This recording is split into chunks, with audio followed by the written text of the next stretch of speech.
On February 24th, 1983, a 21-year-old man named Don Decker walked into a funeral home in the tiny rural town of Stroudsburg, Pennsylvania, where Don's grandfather's funeral was being held. And as soon as Don walked inside, he saw his grandfather's casket open for viewing at the front of the room, and then he also saw lots of his family members and friends of his grandfather kind of kneeled around the casket and, sitting in the front seats of this funeral home, and everybody is quietly crying and kind of consoling each other. But Don, he walks in and he doesn't talk to anybody in his family, doesn't talk to any of the friends, he doesn't go up to his grandfather's casket. Instead, Don sat down in the very last row of seats, he folded his arms, and just scowled angrily as he looked around the room. Unlike everybody else inside of this funeral home, Don was not remotely sad. He was instead just totally angry. In fact, as he was sitting there, he was clenching his fists so hard out of fury that his fingernails were practically cutting into his skin. Don had come to this funeral home directly from the Monroe County Correctional Facility, where he was serving a 4 to 12 month sentence for receiving stolen property. The jail had granted Don a furlough, which is a temporary leave of absence, so he could go to his grandfather's funeral. And Don had jumped at the opportunity, mostly just to get out of jail for a minute, but now that he was actually at the funeral, he kind of regretted going. Eventually, the actual funeral began, and one by one, Don's family members would go up to the podium and say something nice about the grandfather, and then sit back down. And at first, Don, he put up with it, but after a couple people had spoken, Don was just livid. He just couldn't hear anymore. And so he tried to focus his attention just on his grandfather's casket, where he could literally see his grandfather's face as he was laying there. And as he was staring at his grandfather's face, suddenly Don saw something and he stood up really suddenly in his seat. And in fact, when he stood up, it immediately caught the attention of the speaker, which was Don's cousin, and the cousin just stopped and stared at Don. And at that point, the rest of the people in the funeral also turned around and looked at Don. And Don, he knew people were looking at him, but he didn't care anymore. He was now so focused on his grandfather because a second ago, he could have sworn he saw his grandfather's lips moving like he was still alive. But as Don continued to stare at his grandfather, expecting his lips to move again, they didn't. And so finally, Don didn't say a word to all these people who were still staring at him, and he just turned and stalked out of the funeral home. Once Don was outside, he thought for a second about heading to the home where he knew his whole family would be going after the funeral, but Don just could not face being around that crowd again, and so instead, he headed to his friend's home. It was this couple named Bob and Jeannie Kiefer, and the reason Don wanted to see them is he knew they were just kind of laid-back people who would not ask him a lot of questions, and they would just kind of let him have some peace and quiet. And really all Don wanted between now and 2 days from now, when he had to go back to jail when his furlough ended, was just to have some peace and quiet. And so Don made his way to their house, and when he got there, Bob and Jeannie were so excited to see him. They called him inside and said, hey, we're going to make dinner, go wash up and relax, and we'll eat together. Don didn't say much, but, he nodded a thank you, he went inside, and right away he went upstairs to the bathroom and splashed some cold water on his face because still, Don just could not shake that anger he was feeling when he was inside the funeral home. And for a second, the splashing of water on his face seemed to be working. He felt like his whole body was getting cooler. In fact, the whole bathroom seemed to have this coolness descend on it. But a weird thing started to happen. Don, as he's feeling this kind of cool come over him, he realized it was actually getting so cold in the bathroom, literally, like physically cold in the bathroom, that it was becoming uncomfortable, like he was cold. And then when Don just happened to look up at the mirror right in front of him, he could have sworn for a second he saw on the edge of the mirror the face of an old man wearing a gold crown. And immediately Don, he kind of freaked out and turned around, but there was nothing there. And as he's like shivering from the cold from being in this bathroom, he began looking all around him, trying to find this old man with a crown on his head, but obviously there was nothing in the bathroom with him. And so Don felt totally unsettled by this. He didn't understand why it was so cold. He didn't know what he had just seen. And then Don happened to look down at his wrists, and he saw there were these deep scratches all over both of his wrists. And so kind of in a panic, Don just rolled his sleeves down to cover up whatever was on his wrists. He didn't want to think about it. He turned off the water and sprinted out of that that freezing cold bathroom and just made his way downstairs where Bob and Jeannie were just sitting down for dinner. So Don, he took his seat, he got his food, and he didn't tell Bob or Jeannie about anything that had just happened up in the bathroom. He just sat there and ate in silence. Now, Bob and Jeannie could clearly tell something was on Don's mind, but they'd known him for years, and they knew he was just not the type to come out and talk about anything personal. He basically completely kept to himself, and then when he spoke, he was kind of oddly flat and monotone and emotionless. That was just who he was. But, he didn't cause any problems. He was a very nice guy. And so for this entire meal, Bob and Jeannie just kind of looked at Don, but didn't ask him any questions and just let him eat in peace. After the trio was done eating, Jeannie gathered up their dishes and headed to the kitchen to wash up, and Bob and Don headed to the living room where they sat down and Bob turned on the TV, and for a few minutes the two friends just watched TV. But at some point, Bob realized when he looked over at Don that Don was not really looking at the TV. He was actually looking down at the ground. It was like he was just sitting there motionless, just staring off into space.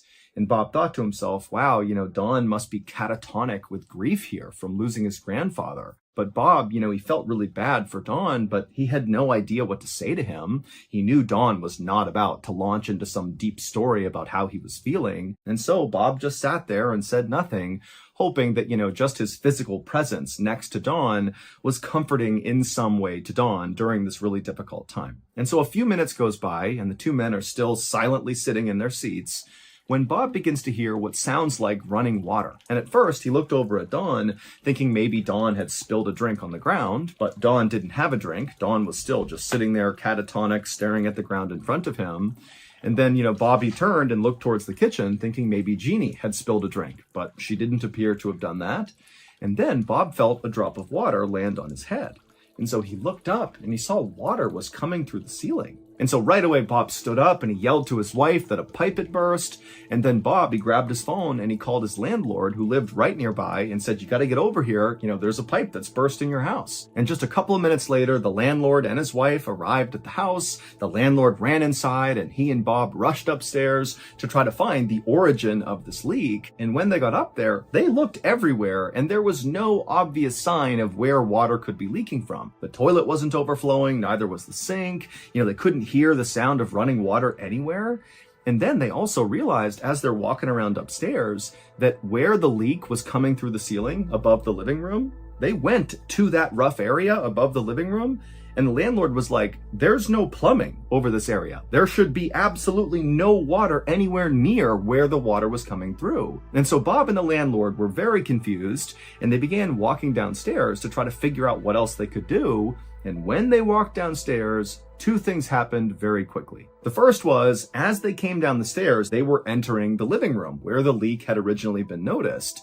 And when they walked back into the living room, they saw right away that this leak had grown, and it was now not just coming out of the ceiling of the living room, but it was also now leaking out of the walls of the living room. Basically, all the different walls and surfaces in the living room were leaking water. And then the second thing they noticed was Dawn. Dawn was still sitting on the couch, still just totally catatonic, staring at the ground, not doing anything, which made no sense. Everybody else in the house is running around trying to figure out this leak, and there's Dawn just staring at the ground. And so Bob, who at this point is pretty overwhelmed with what's happening here, but he thought, I gotta make sure Dawn's okay. And so he just walked through the leaking living room right over to Dawn, and he said, Dawn, are you okay?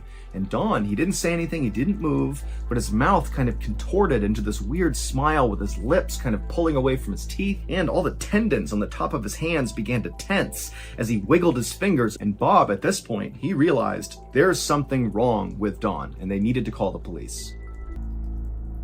Two police officers named John Bojan and Richard Wolbert arrived at Bob and Jeannie's house. And so they came inside and Bob quickly tried to explain what was going on. But John and Richard, they walked inside and immediately saw, okay, something totally weird is happening here.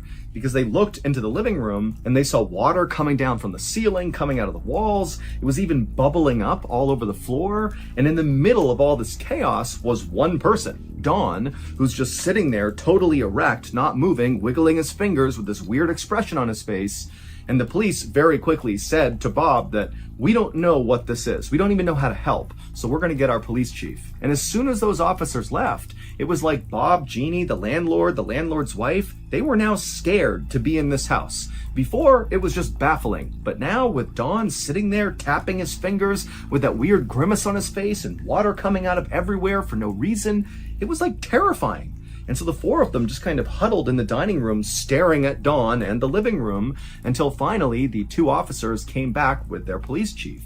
But once the chief came inside, things did not get any better because the chief walked inside and he saw how totally weird this was. But his reaction was, this is not a police problem. You clearly have some sort of totally weird plumbing issue that seems very extensive, and your friend, he seems okay, he's just acting really weird. And so the chief told his two officers, John and Richard, to not talk about what they saw in this house and just leave, don't report it, get out of here, we're done with this. And just like that, John, Richard, the police chief, they said, okay guys, your problem, and they left. And then Bob and Jeannie's landlord was like, okay, we're gonna get a plumber over here right away, and you can deal with this. And then they left. And so Bob and Jeannie at this point are totally unsettled, and they just stood in the dining room staring over at the living room where Don was just sitting there tapping his fingers, water's leaking all around him. And then finally a plumber came to the house and they searched the whole house and they could not find anywhere where there was a leak. It literally didn't make sense that the living room was still leaking water. And so Bob, he contacted his landlord and said, what do you want me to do? And the landlord said, you know what? I don't know. We'll send out more plumbers tomorrow. We'll figure it out. And so Bob and Jeannie, they just put out as many towels and blankets as they could all over the living room, doing their best to kind of sop up the water. The whole time they're glancing over at Don, who's still not moving, tapping his fingers, sitting on the couch. And then finally, after Bob and Jeannie had exhausted their towel and blanket supply trying to sop up all this water,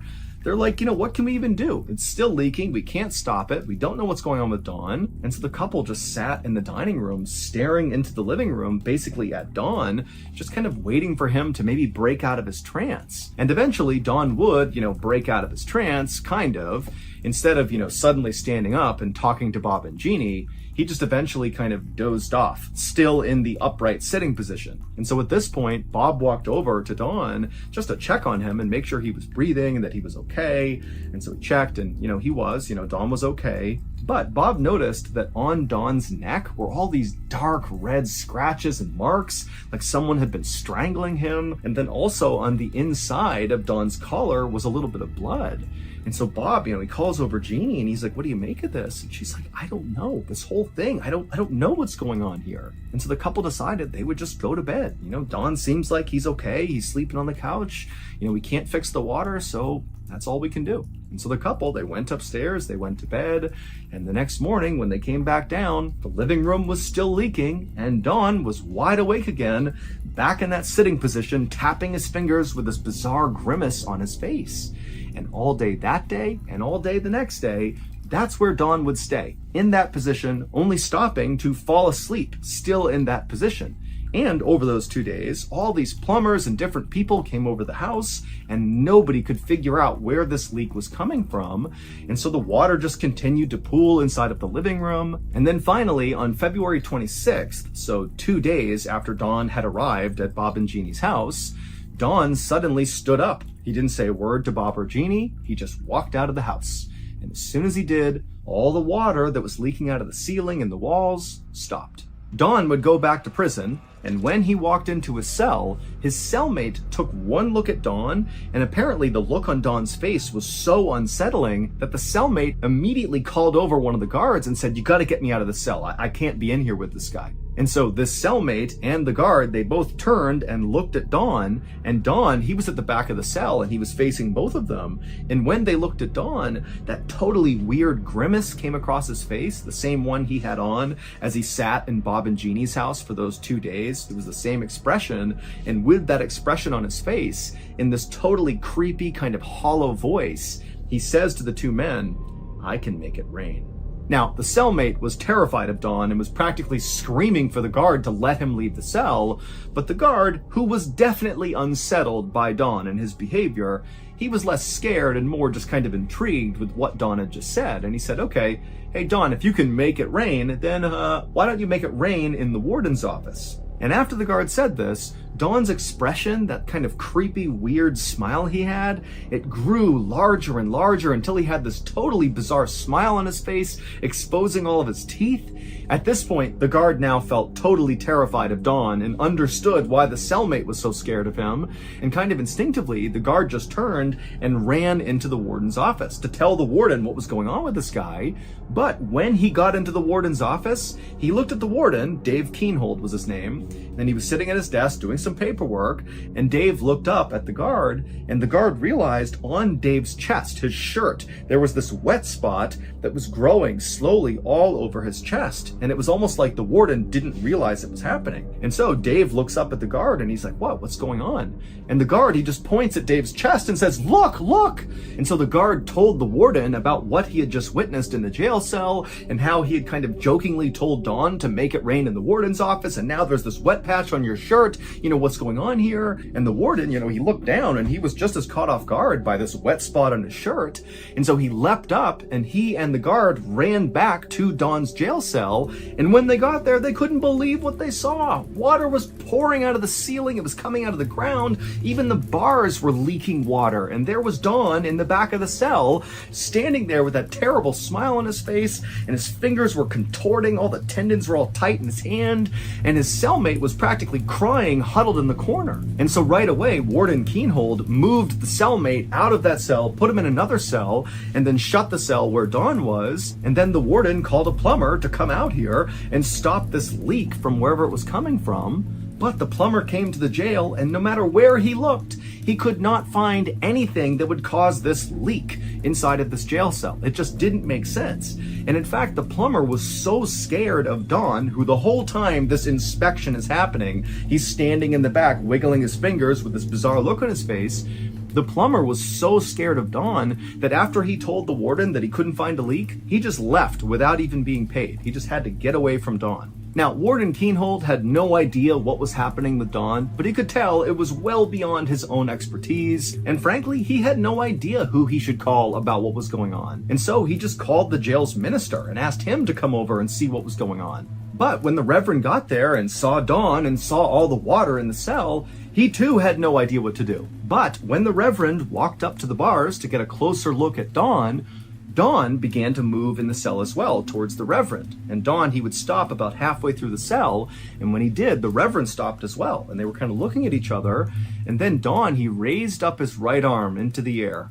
And when he did, more and more water began pouring into the cell, and also this terrible rotting smell filled the entire jail. It smelled like death. And the Reverend, he was horrified by it, and Don, he was just grinning with his arm up, and then he brought his arm down and began rubbing his hands together and just staring at the Reverend. At this point, the Reverend grabbed his Bible and began reading passages accusing Don of being possessed by Satan, and he was reading all these passages from the Bible to try to banish this evil spirit from Don. And then suddenly, Don just let out this horrible guttural scream that was so loud, the Reverend had to stop and cover his ears, and so did the warden and the guard and the cellmate.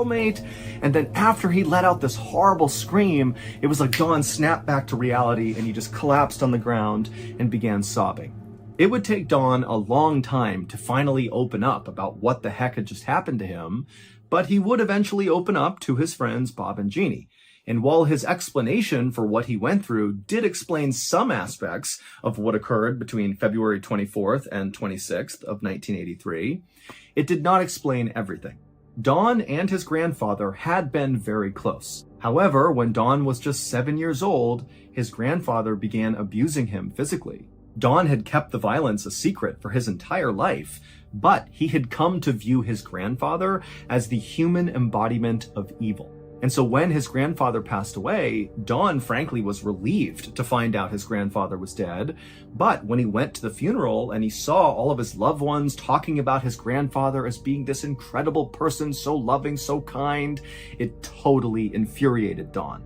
And as he felt this anger growing inside of him, Don could have sworn he saw his dead grandfather's lips move. And at the time, Don had no idea what to make of it, but he would later say that he believes that was the moment that his evil grandfather's spirit basically possessed him. And Don would say when he got to Bob and Jeannie's house, he began to feel like there was something wrong with him, but he couldn't stop whatever it was. It was like there was somebody else in his brain making him do and say things that he didn't want to do, but he just couldn't stop it. And so he had gone upstairs to the bathroom in Bob and Jeannie's house, hoping to splash some water on his face and make himself feel better. And that was when he saw that old man's face. Well, that face was his grandfather's face. He was wearing that crown. And Don would say he thinks the reason he was wearing a crown is because it signified he had all the power over Don. And then also Don had those scratches on his wrists, which he thought was his grandfather as well. He went downstairs and tried to tell himself that everything was okay.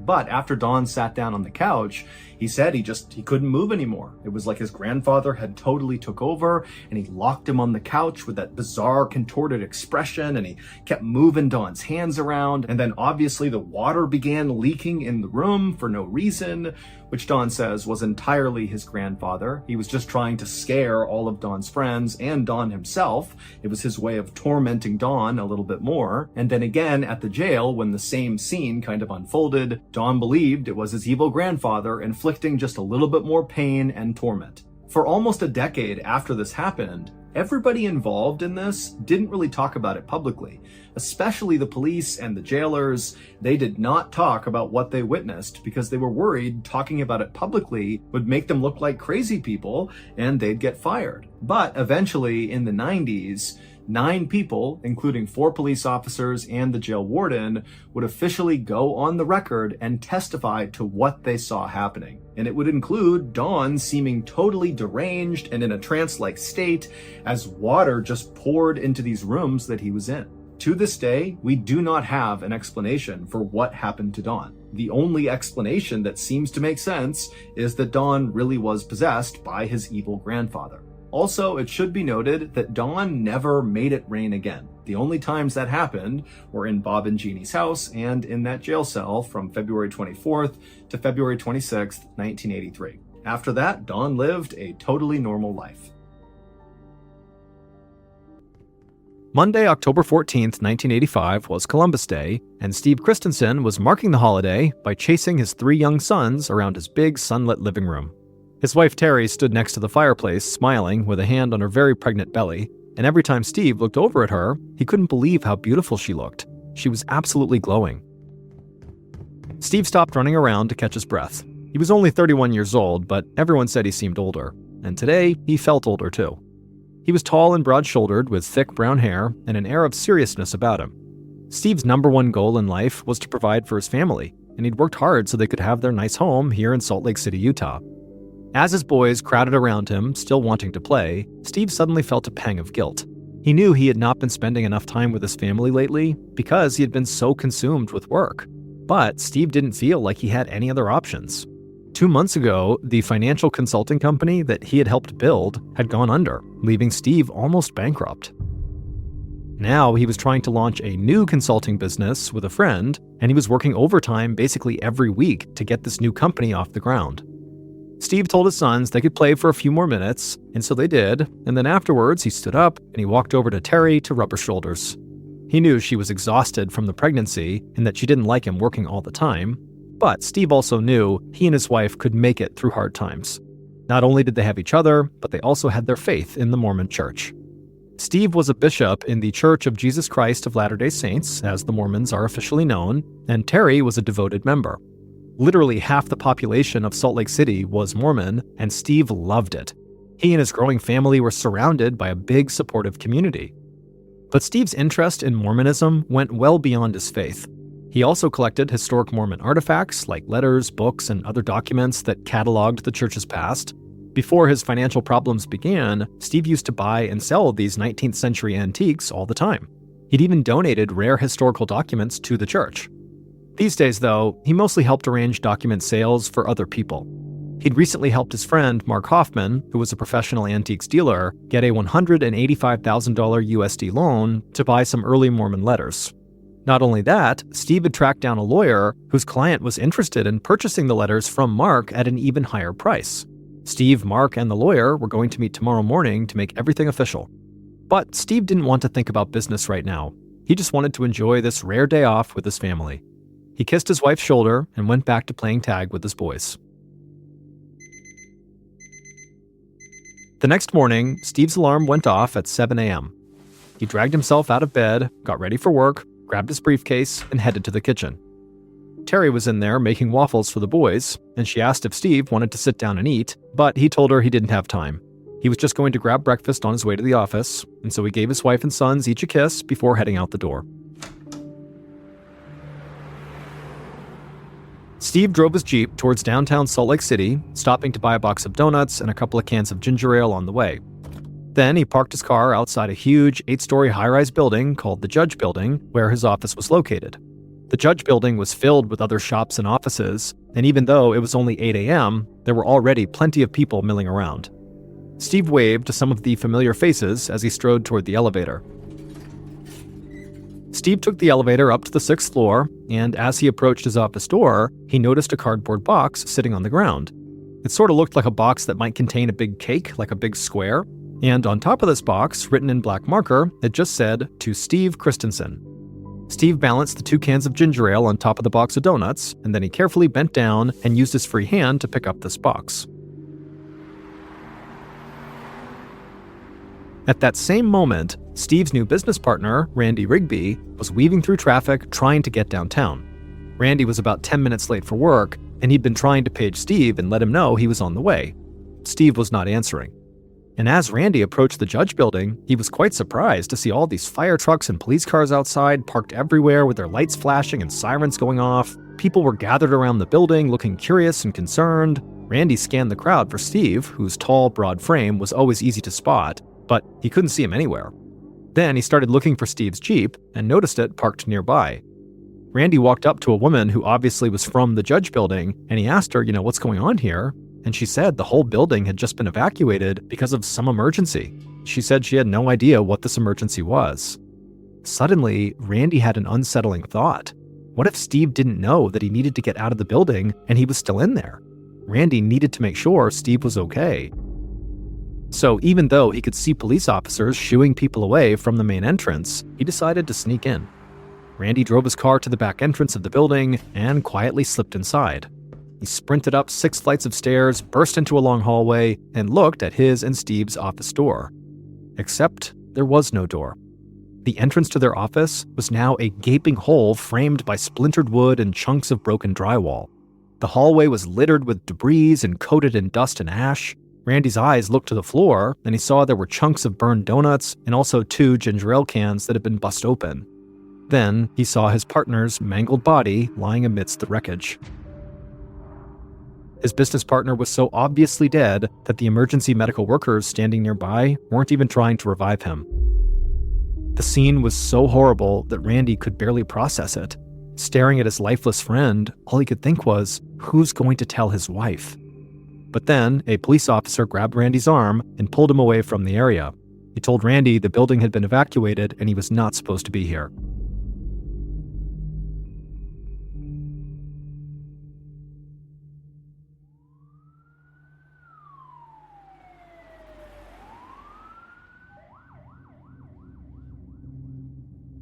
Moments later, Salt Lake City police detectives Jim Bell and Ken Farnsworth reached the same hallway that Randy had just been kicked out of.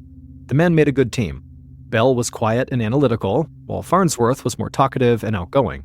The veteran homicide investigators had worked a lot of cases together, but they'd never seen anything like this. Looking at the devastating scene, both detectives were at a loss for words. The victim, who they had learned was 31-year-old Steve Christensen, was unrecognizable. His chest had been blown open, his right foot was nearly severed off, and there were long, heavy nails lodged in his face. Farnsworth cleared his throat and said what both men were thinking. It looked like a bomb went off.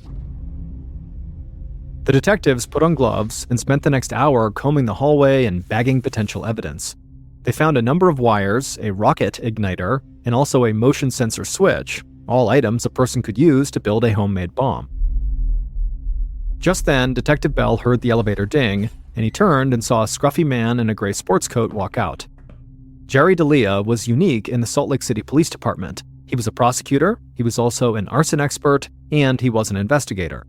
A native of New York City, D'Elia had more experience with bombing cases than anybody else on the force. Bell explained what they'd found so far, and D'Elia agreed that it seems like Steve had been the victim of a homemade bomb. But D'Elia said that whoever made it knew exactly what they were doing. Not only did they use a motion sensor switch so the bomb would go off whenever somebody moved it, but they had also wrapped the explosives in nails that virtually guaranteed the bomber's target would be killed in the explosion. In fact, D'Elia said the bomb was so sophisticated that he wondered if maybe this was the work of a professional hitman. But as they discussed the possibility that Steve was killed by a murderer for hire, another police officer came running up the stairwell, accompanied by two men who looked very shaken. The men said they owned a jewelry store on the third floor of the Judge Building, and just that morning at about 6:45 a.m., they had rode the elevator up with a man who claimed to be delivering a package. And this man was carrying a cardboard box, and on the box it said, "To Steve Christensen." And so now that the jewelry shop owners had heard what happened, they were pretty certain they'd been inside the elevator with the bomber. Detective Bell asked if they recalled anything about the man's appearance, and the witnesses said he was Caucasian with brown hair, maybe in his 30s, and they remembered that he was wearing a green Letterman jacket. Bell looked over at D'Elia. A 30-something-year-old guy in a Letterman jacket didn't exactly sound like a professional hitman, because that kind of stands out quite a bit, and if you're a hitman, you want to be kind of under the radar. But then again, who was really to say what a real hitman looked like? Before they could talk it over, though, yet another police officer came barreling through the door from the stairwell, wide-eyed and breathing heavily, and he looked directly at Detective Bell and said, "We have another one."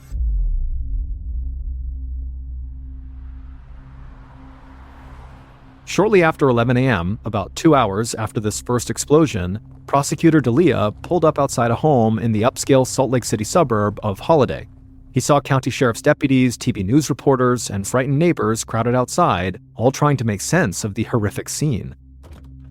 D'Elia parked his car, stepped out, and looked over at what was left of a nice brick house. An entire side of the garage had collapsed, and the carefully mowed yard was now covered with debris. D'Elia pushed through the crowd, and then he saw what everybody was staring at. There was a woman's body lying on the front porch. She had wavy gray hair, but her face was obscured by burns and soot, and her left arm had been blown off, and her abdomen had been ripped open. D'Elia didn't know this woman, but seeing her shattered body and destroyed home made him feel furious. Bombings were rare in Salt Lake City, and back-to-back bombings were basically unheard of. So D'Elia was quite certain that the same killer or killers were responsible for both. D'Elia approached one of the deputies who was already on scene and asked what they knew so far.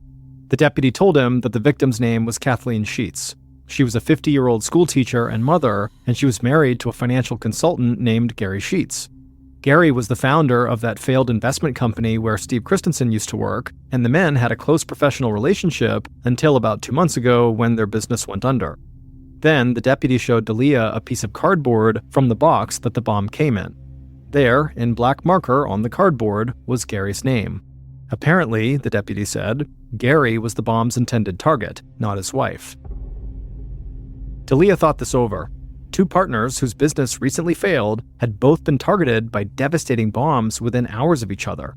D'Elia wondered if someone who had lost money when Steve and Gary's company collapsed might be out for revenge. But D'Elia also thought it was possible that maybe Gary killed his former business partner and his wife and only wrote his name on the box as a diversion. Either way, D'Elia knew exactly who investigators needed to speak to next.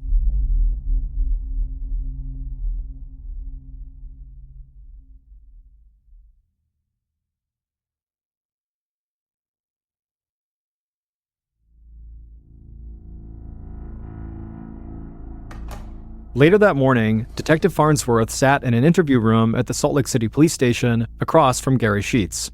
Gary was in his 50s with white hair and even whiter teeth, but his eyes were red from crying.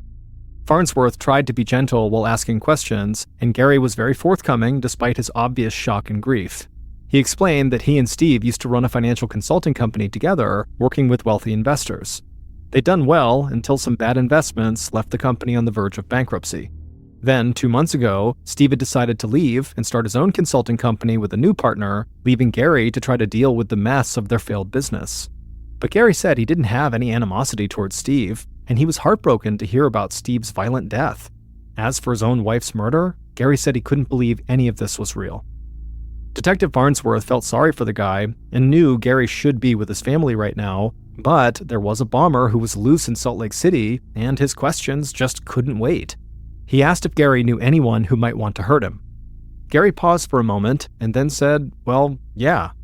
When his and Steve's company failed, a lot of investors lost a lot of money.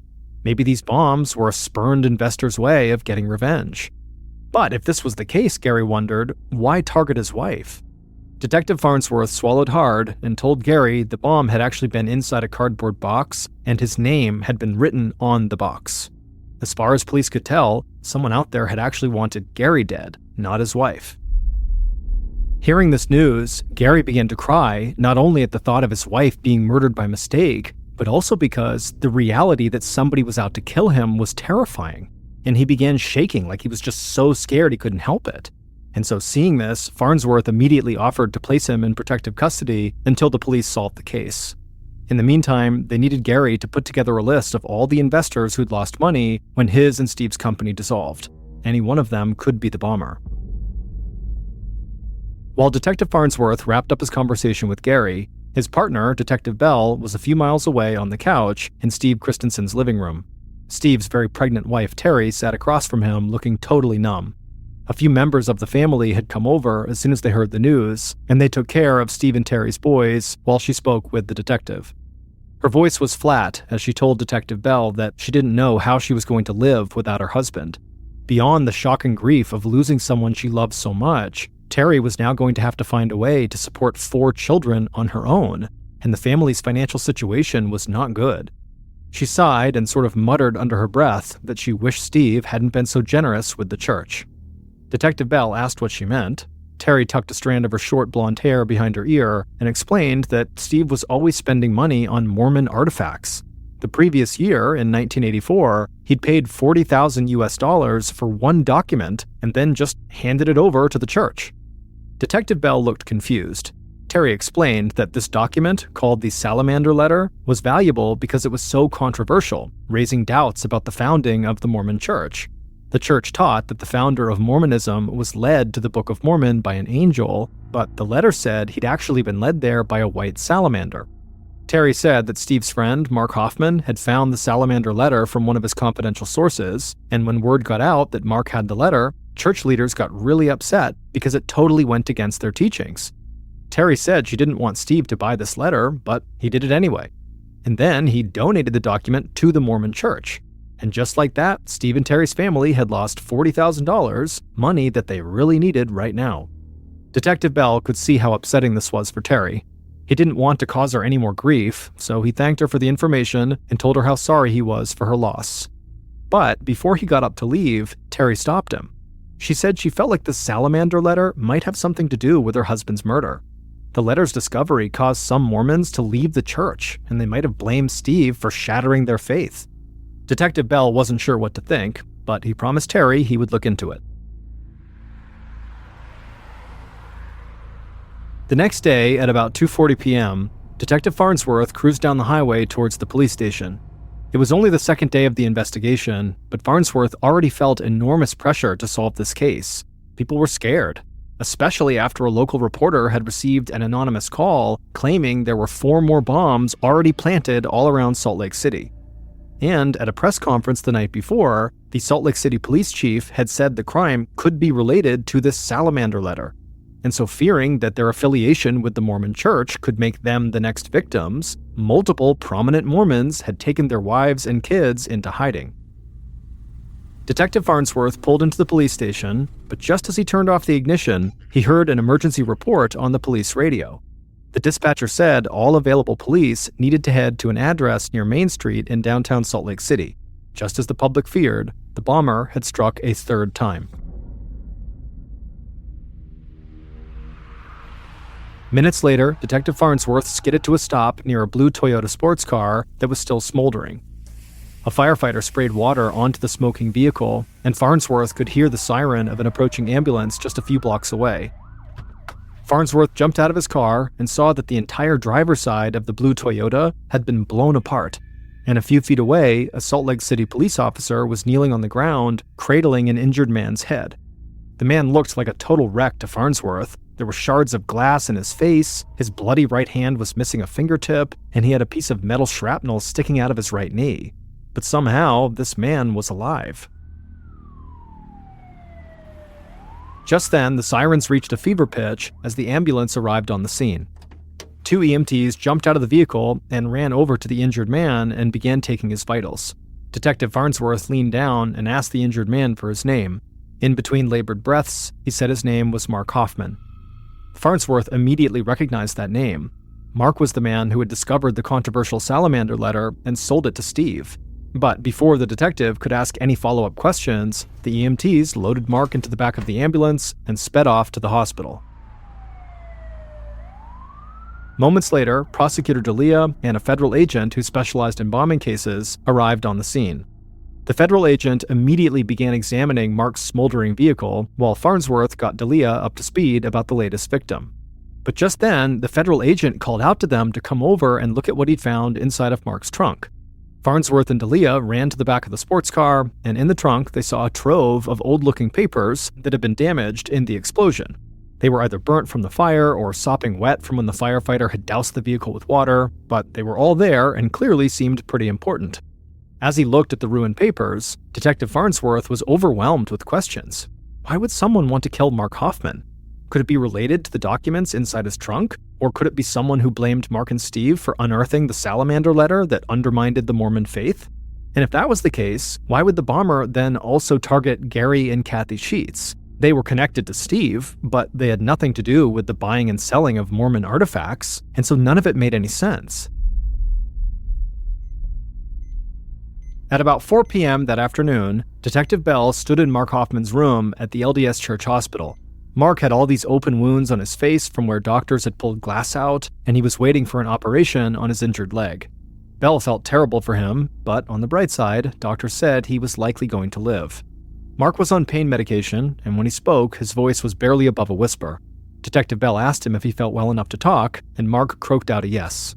The detective asked Mark where he was going when the explosion happened, and Mark said he was on his way to sell some rare documents to a lawyer downtown. Bell asked what kind of documents, and Mark sort of paused for a minute and then said he couldn't actually remember. He said he couldn't actually recall much of anything from that morning except opening his car door and seeing a small package fall out. Mark said he went to pick up the package, and then everything went black. Detective Bell nodded grimly. He'd heard from people in the Mormon community that Mark was this incredibly talented and charismatic man. Mark was jokingly known as the Mormon Indiana Jones because he was so good at finding valuable artifacts. So to Bell, even though he didn't know Mark, it just seemed so sad that this guy was kind of a shell of himself with virtually no memory of what nearly killed him. Bell asked Mark if he could recall anything from before the explosion. Mark thought for a moment, and then he whispered that he had noticed a brown pickup truck that seemed like it was following him right before the explosion. The truck didn't worry him at the time, but only now, as he thought about it, he wondered if the bomber might have been trailing him. He'd seen through the mirror that the driver was a white man with brown hair, but besides that, Mark didn't get a good look at the guy because, again, it didn't really matter to him at the time. Detective Bell nodded. It sounded like the driver could be the same person the father and son saw in the Judge building. But still, there was a lot of white men with brown hair in Salt Lake City, Utah, so this was not a particularly helpful clue. Just then, a doctor came into the room and said they needed to begin prepping Mark for his leg surgery. Detective Bell thanked Mark for the information and then turned to leave.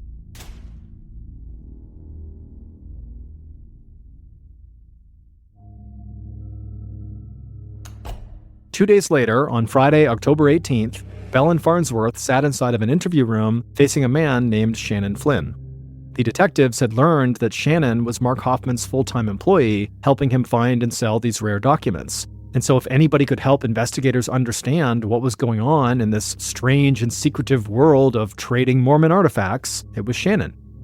Sitting at the table, Shannon seemed very nervous. But then again, so far 3 bombs had gone off in Salt Lake City, targeting Shannon's boss and another man he routinely worked with, Steve. Shannon admitted that he was terrified of becoming the bomber's next victim.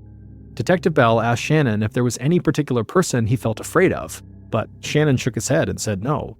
He told them that a lot of these document sales happened anonymously through people's lawyers or other representatives, so this made the whole situation even more frightening.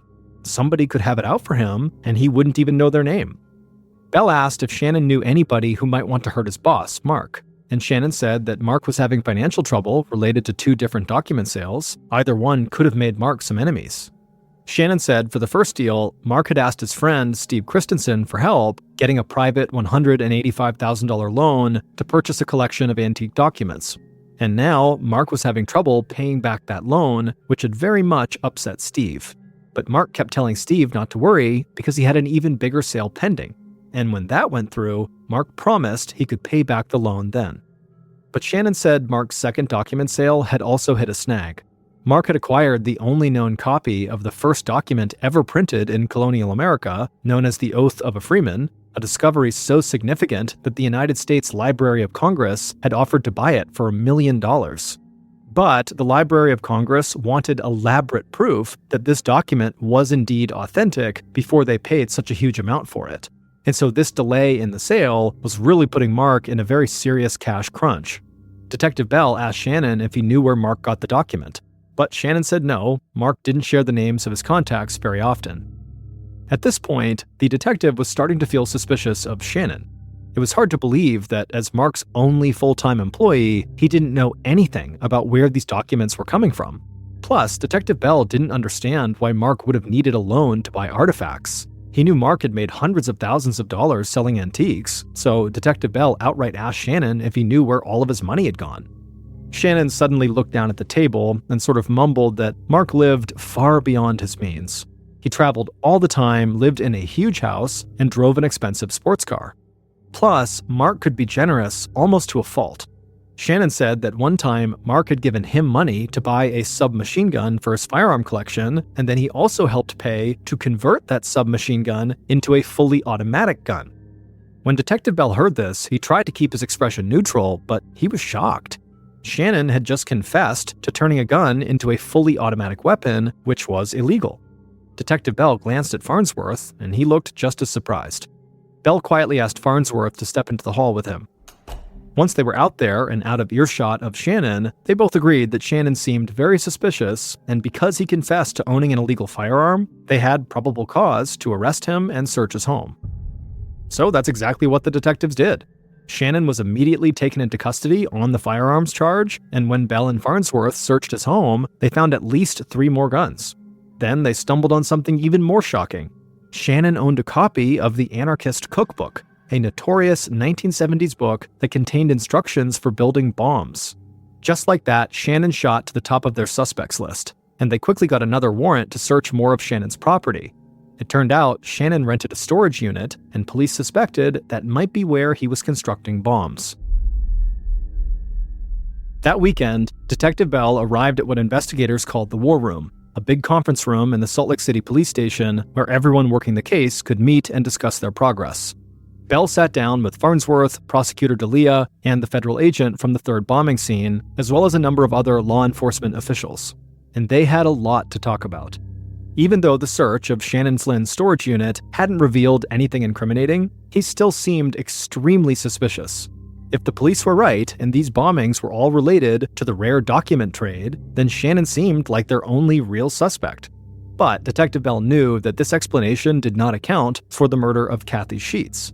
As far as police could tell, Kathy and Gary Sheets had not been involved in buying or selling Mormon documents and had nothing to do with Shannon Flynn. So, Prosecutor D'Elia suggested the investigators go back through the dozens of interviews they'd conducted. Maybe if they reviewed all of the evidence as a group, something would stand out. And so Bell and Farnsworth just began reading their notes out loud, going through every last detail from each person they'd spoken to, and as they did this, suddenly, the federal agent's hand shot up, and he told them to stop. The agent said he just noticed something. A detail from one of the interviews didn't make sense.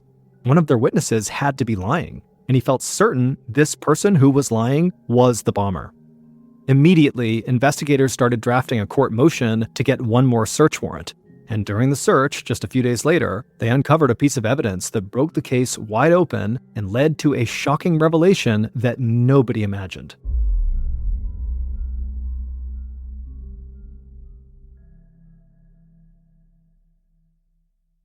Based on the evidence found during police searches, here is a reconstruction of what police believe happened during the Salt Lake City bombings of 1985.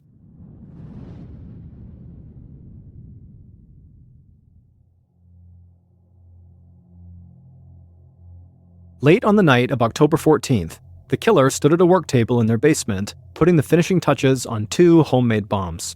They'd spent the last few weeks researching how to build them, and they felt confident the design would work. The killer taped dozens of long carpenter's nails over one bomb and added extra explosive powder to the second, making both bombs extra lethal. Then they gently placed each bomb into separate cardboard boxes. The killer had already used an ice pick to carve 2 small holes into the bottom of both boxes. Now they carefully threaded the wires from the motion sensor switches in each bomb through these holes. They taped the wires to the outside of the box to keep them separated, and when the time was right, they would connect the wires, activating the motion sensor switch inside that would make the bombs detonate. Satisfied, the killer turned the cardboard boxes back over and taped them closed. They then grabbed a black felt tip marker and wrote on the first box, "To Steve Christensen," and on the second box they wrote, "To Gary Sheets." Finally, the killer padded upstairs and got into bed, satisfied that everything was ready. The next morning, the bomber woke up before sunrise. They slipped out of bed, tiptoed to the basement, and carried each box outside to the car. It was chilly, so they ran back in and put on their old green Letterman jacket. Then they got into the car and drove downtown to Salt Lake City. At about 6:45 a.m., the killer parked outside the judge building, got out of their car, and lifted the box labeled "To Steve Christensen" out of the back seat. They hoped to slip in and out of the building without being seen, but the moment they walked into the lobby, they ran into 2 people, a father and son. The bomber pretended to be a delivery driver and got into the elevator with these 2 men. These men got out on the 3rd floor, and when the killer reached the 6th floor hallway, they found their way to the office door that had Steve Christensen and Randy Rigby's names written on it. There, the killer knelt down, turned the box over, and carefully connected the 2 wires on the bottom, activating the motion sensor switch inside the bomb. Then they very carefully set the box right side up. Then they casually turned, walked to the stairwell, headed downstairs, outside to their car, and drove away from the judge building. About 15 minutes later, the bomber arrived outside of a big brick home in the suburban city of Holiday. They didn't see any cars parked outside, so they assumed the home's owner, Gary Sheets, had left and would be home later that afternoon. The bomber walked up to the front door carrying the cardboard box. Then they taped the motion sensor wires together and gently placed the bomb near Gary's front porch. After that, the killer turned, walked back to their car, and drove home. When they got there, they opened up the front door, and the house was quiet. So they slipped back into bed without being noticed by anybody else inside. But once the bomber got out of bed, they couldn't resist the urge to turn on the morning news. And at about 8:30 a.m., while they were sipping coffee on the couch, the news broke. A bomb had gone off at the judge building, and a man had been killed. The killer pretended to be just as shocked as anybody else in the house was. They even called into work and canceled meetings that day so they could stay home to be safe. Then, less than 2 hours later, local news stations reported the second bombing. But as the killer watched the coverage of this second bombing, they realized their plan had not gone as smoothly as they'd thought. They'd meant to kill Gary Sheets, but the news report said the second victim was a woman. And things got even worse that evening when the Salt Lake City police chief gave a press conference. The killer watched as the police chief said the bombings might be related to a controversial Mormon document called the Salamander Letter. The killer's stomach sank. They couldn't believe the police had zeroed in on the real reason for the bombings so quickly. They had to find some way to get investigators off the trail. And the only way they could think to do that was to create even more chaos. So, late that night, the killer crept down to the basement and constructed a 3rd bomb. The next afternoon, on October 16th, the killer put the bomb in the passenger seat of their car and drove to a busy area downtown. They parked, got out, and then leaned back into the car to turn the bomb over in the passenger seat. They attached the 2 wires on the bottom of the box, activating the motion sensor switch inside. Then, as they went to take the box out of the car, they jostled it just a bit too hard, and the bomb detonated, sending the killer flying. They crashed into the pavement with shrapnel stuck in their legs and face. They were missing a fingertip, and they were barely breathing.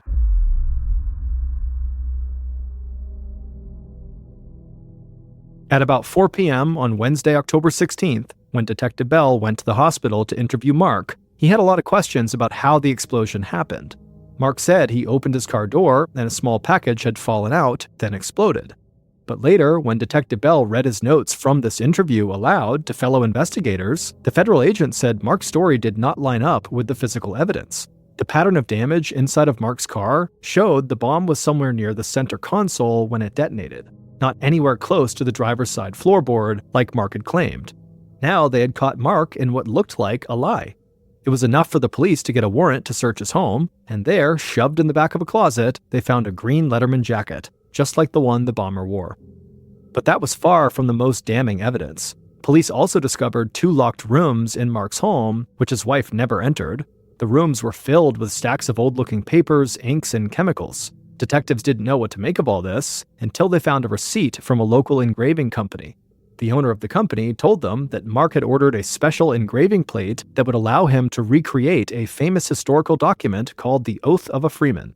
The same document Mark was trying to sell as authentic to the Library of Congress for $1 million. The detectives soon put 2 and 2 together. Mark Hoffman did not have secret sources who provided him with rare and valuable artifacts. Instead, he'd been forging documents the entire time, which was why he wouldn't tell his employee, Shannon Flynn, where he was getting them from. As for why Mark did all this, money was his most obvious motive. He'd made hundreds of thousands of dollars by forging documents, but he also had another aim. He wanted to embarrass the Mormon church he'd grown up in. Although Mark pretended to be a devout Mormon, he'd stopped believing in the church's doctrines when he was a teenager.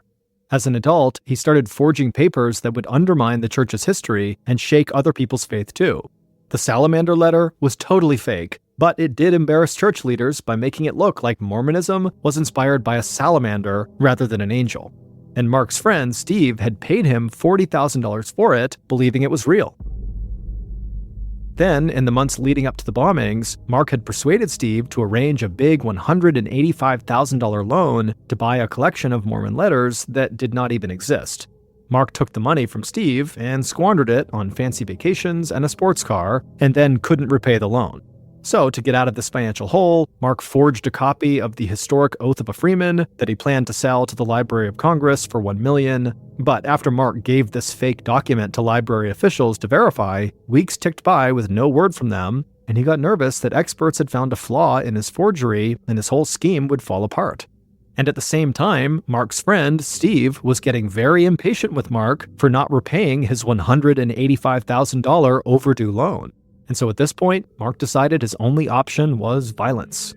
He murdered Steve to get him off of his back, and then planted a bomb at Gary Sheets' house as a diversion. In reality, Mark didn't care whether Gary lived or died. He just wanted police to think that the bombings were all related to Steve and Gary's failed financial consulting business. And the plan almost worked until Mark made the mistake of setting off a bomb in his own car. He later claimed he did this on purpose in an attempt to commit suicide, but investigators believed Mark actually intended to use this bomb either to kill Shannon Flynn, who was talking to police about Mark's financial problems, or to cause such a scene in downtown Salt Lake City that it would throw the detectives off his trail. Officers arrested Mark Hoffman in January of 1986, and he quickly confessed to both the forgeries and the bombings, but he expressed no remorse for what he'd done. Mark then pleaded guilty in exchange for a life sentence rather than facing the death penalty. Once he was in prison, Mark's wife divorced him, and he was excommunicated from the Mormon Church. Mark later attempted suicide, but he would survive. However, he would permanently damage his right arm, ironically losing control of the hand he'd once used to commit his many forgeries.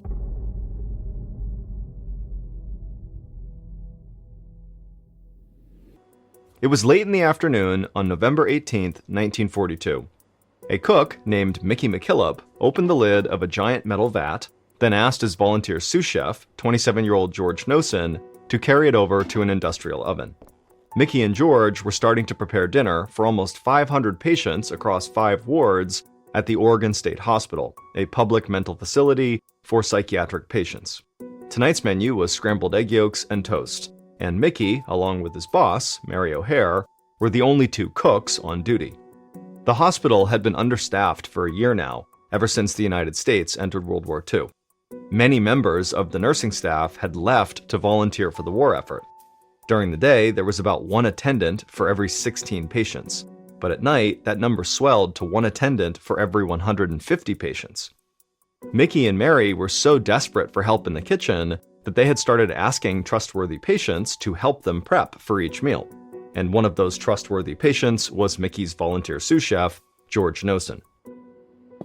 George placed a frozen 16-pound canister of eggs onto the countertop beside the oven. Mickey liked George, and he felt a little sorry for him too. George's parents had originally brought him to the hospital for help with his epilepsy, which is a disorder of the brain characterized by repeated seizures.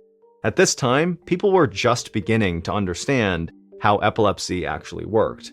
George's parents most likely saw it as a mental condition, which is why they brought him to the state hospital.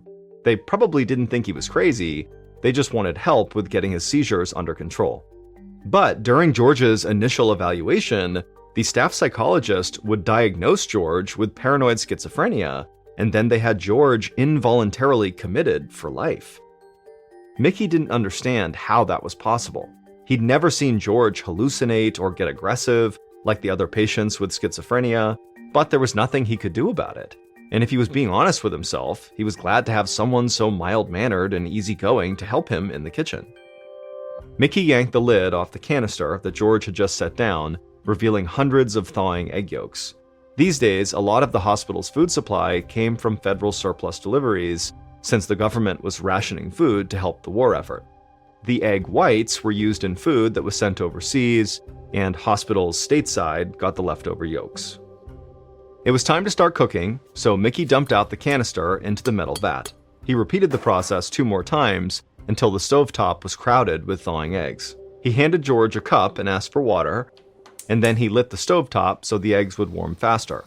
He let George dump the water into the vat, then the two of them started slicing bread loaves. Once they were done, Mickey turned on the oven and laid all the bread slices across the metal grates to be toasted. Then he turned his attention back to the eggs. They were finally thawed, so Mickey asked George to grab some powdered milk. It was the only thing that made the egg yolks creamy enough to scramble. As Mickey stirred the eggs, he sent George to fetch something else, postum powder, a caffeine-free coffee substitute they'd been getting from the government over the past year. Mickey even let George mix the drink himself. He'd never let a patient touch an actual dinner item before, so Mickey took a quick sip just to be safe. The postum tasted like chalk, which meant it was made correctly. He clapped George on the back and told him he'd done a great job. But that momentary taste test distracted Mickey just long enough for the eggs to start burning. Mickey cussed as he turned off the stovetop, wondering how to fix this. He threw in a palmful of salt and then gave the eggs a stir, and then they looked good as new. When dinner was finally done, Mickey and George portioned the eggs and toast into buffet dishes and then loaded them onto a big cart for delivery at each of the 5 dining halls spread across the hospital's wards. By the time they got to Ward 5, hungry patients lined the hallway outside the cafeteria, urging Mickey and George to please hurry up. Finally, a bell rang and the lines began to move. From behind the buffet table, Mickey watched as the patients ladled scrambled eggs onto their plates. He helped serve them each a piece of toast, and then sent the patients to sit at the long metal tables that ran the length of the dining hall. And as the patients all dug into their food, Mickey heard someone call out that the eggs were too salty. Mickey winced and felt bad because he knew he very well could have oversalted them. And while Mickey was worrying about the eggs, another patient in the room took a long swig of postum and then started to choke. One of the nurses walked over to pat the patient on the back, but instead of swallowing, the patient keeled over and threw up on the nurse's shoes. The nurse shrieked, and Mickey looked over and saw a red streak on the ground. It took him a second to realize that it wasn't vomit, it was blood. The patient then fell backwards onto the floor, and those around him began to scream. The nurse bent over and tried to steady the man, who was now having a seizure on the floor. Mickey ran over to help her, but before he could make it, another patient sent a spray of red blood shooting across the table. Mickey shouted for everyone to stop eating. But his warning came too late. More patients began throwing up blood. Others collapsed onto the floor, writhing in pain. Mickey didn't know what to do, so he just tried to catch patients as they fell. One nurse ran into the hallway and sounded an alarm. Mickey stooped over a patient who was clawing at his own face, saying he couldn't feel it. His lips were swollen and blue, He tried to help the man return to his seat, but the man collapsed back down to the floor and started saying that his legs were paralyzed.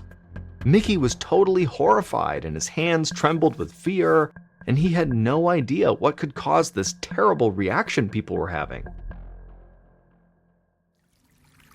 Dr. William Lidbeck had just finished dinner when his phone rang at his home on the hospital grounds. When he picked it up, all he heard on the other end was screaming and shouting. Then a panic-stricken nurse got on the line and begged him to run up to the hospital. Patients across 4 of the 5 wards were collapsing, they were vomiting blood, and now losing feeling in their faces and limbs.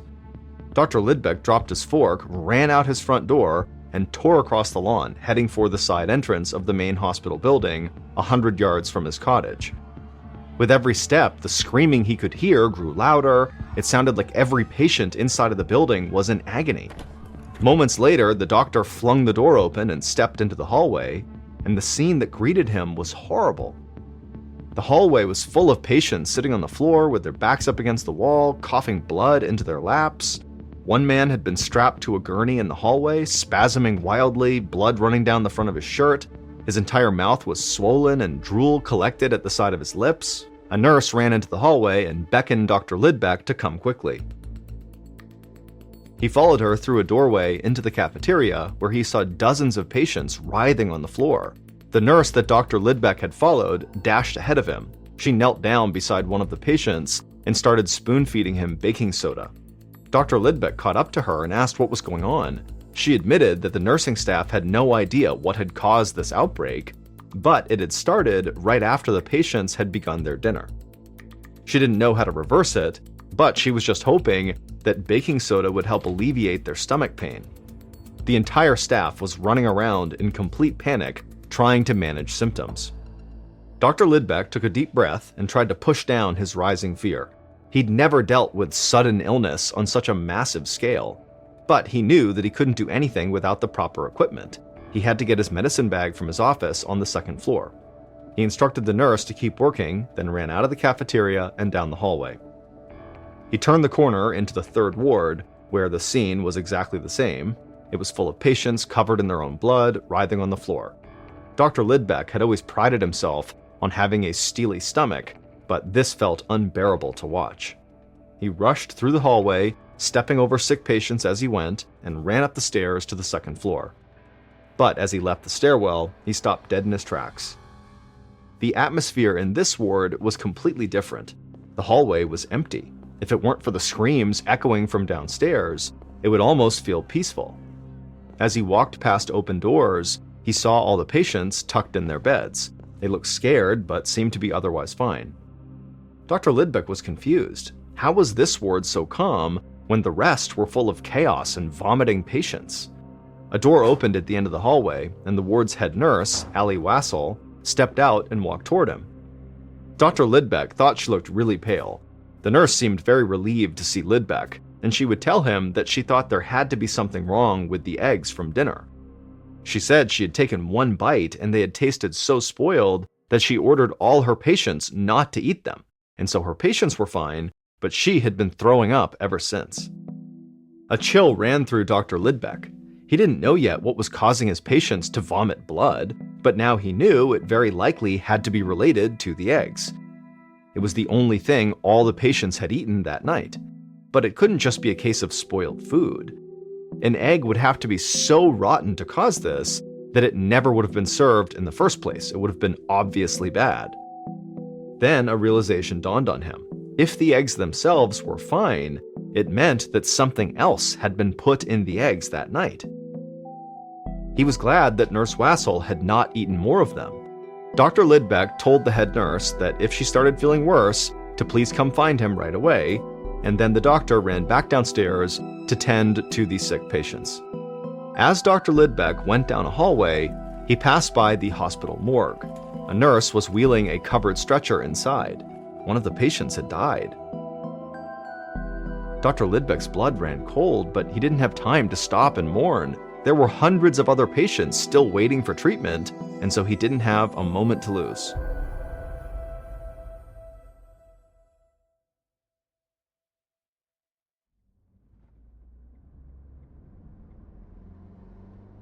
About 16 hours later, in the late morning of November 19th, Oregon Governor Charles Sprague raced along the highway in his car. An hour earlier, Sprague had heard about last night's outbreak at the state hospital. Now he was on the way to the state capitol, where an emergency State Board of Control meeting would soon commence. From the moment the United States had entered the war, Sprague feared a morning like this. He was worried that the outbreak at the hospital was caused by sabotage, that the country's enemies had deliberately tampered with these eggs. He knew that the Oregon State Hospital received food rations from the government. The frozen eggs had been part of a shipment to the hospital 6 months ago. But those eggs had been separated from a much larger batch. It was entirely possible that someone had poisoned that larger supply, which was then sent around to various institutions throughout the country. Sprague worried that if someone had tampered with the egg supply, anywhere that had received eggs from that batch would suffer a similar attack. Sprague shuddered at the thought of a spy for the Axis powers poisoning innocent Americans. The Food and Drug Administration had already ordered all institutions that received these eggs to immediately stop using them. Sprague's driver stopped the car outside the front steps of the Capitol building. Once Sprague got out, he was greeted by an aide who walked with him up the stairs. The aide had just received word from the hospital. As of 10:30 that morning, 47 patients had died, and their bodies were still lining the hospital hallways, and another 350 patients were violently ill. As governor, Sprague needed to make sure that investigators had the resources necessary to investigate the egg tampering and find out who was behind it. He told the aide that he'd be a few minutes late to the meeting, then headed for his office to call the chief of police in Salem, Oregon, where the state hospital was located. Later that afternoon, the superintendent of the hospital, Dr. John Evans, stood in front of a cage of rats in a laboratory. He was holding a plateful of scrambled eggs. Earlier that morning, a coroner had requested permission to perform autopsies on the patients who had died. Dr. Evans allowed him to take 6 of the dead, hoping the autopsy results could tell him what had happened. A few hours after the coroner had taken the bodies, Dr. Evans received a toxicology report that confirmed his worst fear. The patients had been poisoned. However, nobody knew yet what they were poisoned with or how. The coroner was still running tests. But that was why Dr. Evans was now holding a plateful of the contaminated scrambled eggs that had been served the night before. He was running his own experiment. On a neighboring table, there was another cage of rats and another plate of eggs. But these eggs came straight from one of the egg yolk canisters still in the freezer. A lab technician had thawed them out that morning. They reasoned that if only the first cage of rats died, that meant the poison had been added into the eggs at the hospital. But if both cages of rats died, it meant the eggs themselves had been poisoned before they were shipped to the hospital, and tens of thousands of people could be in danger. Dr. Evans placed each plate of eggs into their respective cages and then waited for the rats to eat. A moment later, the rats in the first cage began to shake violently and foam at the mouth. They squealed in pain, and within minutes, all of them were dead. Dr. Evans looked over at the other cage and saw those rats were just fine. The experiment had worked. It confirmed this wasn't a case of mass contamination or widespread enemy conspiracy. The eggs were clearly just fine when they arrived at the hospital before something or someone poisoned them. But it also meant there could be a mass murderer inside the hospital who was the one who added the poison. Enraged and disgusted, Dr. Evans called the police. 3 days later, on November 22nd, head nurse Allie Wassel, who had ordered her patients not to eat the eggs, sat in Dr. Lidbeck's office speaking to a barrel-chested detective. The investigators had been interviewing every patient and member of staff for the past 2 days, trying to determine who poisoned the eggs. Further testing had revealed that the poison was sodium fluoride, better known as cockroach poison. Detectives had even found some in a basement storeroom, but what they didn't know was how it had gotten into the eggs or who had done it. Allie wanted to help, but she told the detective that she hadn't seen anything suspicious. Until that horrible dinner, she'd been on duty taking care of patients. She watched the detective as he scribbled something down on a notepad, and she started to feel nervous. Allie assured the detective that the other nurses would confirm her story too. The detective wrote a few more things down and then looked up at Allie and thanked her for her time and told her she was free to go. Allie breathed a sigh of relief and stood up to leave. As she reached the door, the detective told an officer standing outside to bring in the next person to be interviewed, assistant cook Mickey McKillop. Allie passed Mickey as she was walking down the hallway. He was waiting in a chair outside the office, bouncing his leg up and down. Allie couldn't help but think that he looked anxious, or like a man who was hiding something. By late that same evening, Mickey McKillop had been in Dr. Lidbeck's office for hours. The detective had asked him the same few questions over and over, pressing him about the way the kitchens were run. Mickey thought he'd kept his story straight, but he'd told it so many times now that it was hard to be sure, and he knew he was likely starting to confuse the details. All Mickey wanted to do was sleep. He had a migraine that was making it hard to focus, but every time he closed his eyes, the detective would shake him awake. And so Mickey was feeling like he would do just about anything to make this interview end. It was obvious the police were suspicious of him, and Mickey knew they would not give up until he, Mickey, told the police what they needed to know. So Mickey decided it was time to come clean. Mickey sat up in the stiff wooden chair, and while avoiding eye contact with the detective, Mickey would admit that he did know more than he had told them. Mickey said that he could tell them exactly who had poisoned the eggs. In fact, he had watched it happen, and worst of all, he had not done a thing to stop it. An hour later, Mickey and his boss, Mary O'Hare, were being led from the Oregon State Hospital in handcuffs. A police officer read the charges. Mickey was charged with manslaughter, Mary was charged with accessory after the fact. Then the officer loaded them into a police van. Mickey took one last look at the hospital and caught a glimpse of a few patients staring out the windows, terrified looks on their faces. One of the faces he recognized was George Nosen, the psychiatric patient who volunteered in the kitchen. Mickey shook his head. He knew that what he had just told the detectives would change George's life forever. When Mickey the cook finally told the truth to detectives, he began by telling them about the terrible evening the sickness broke out.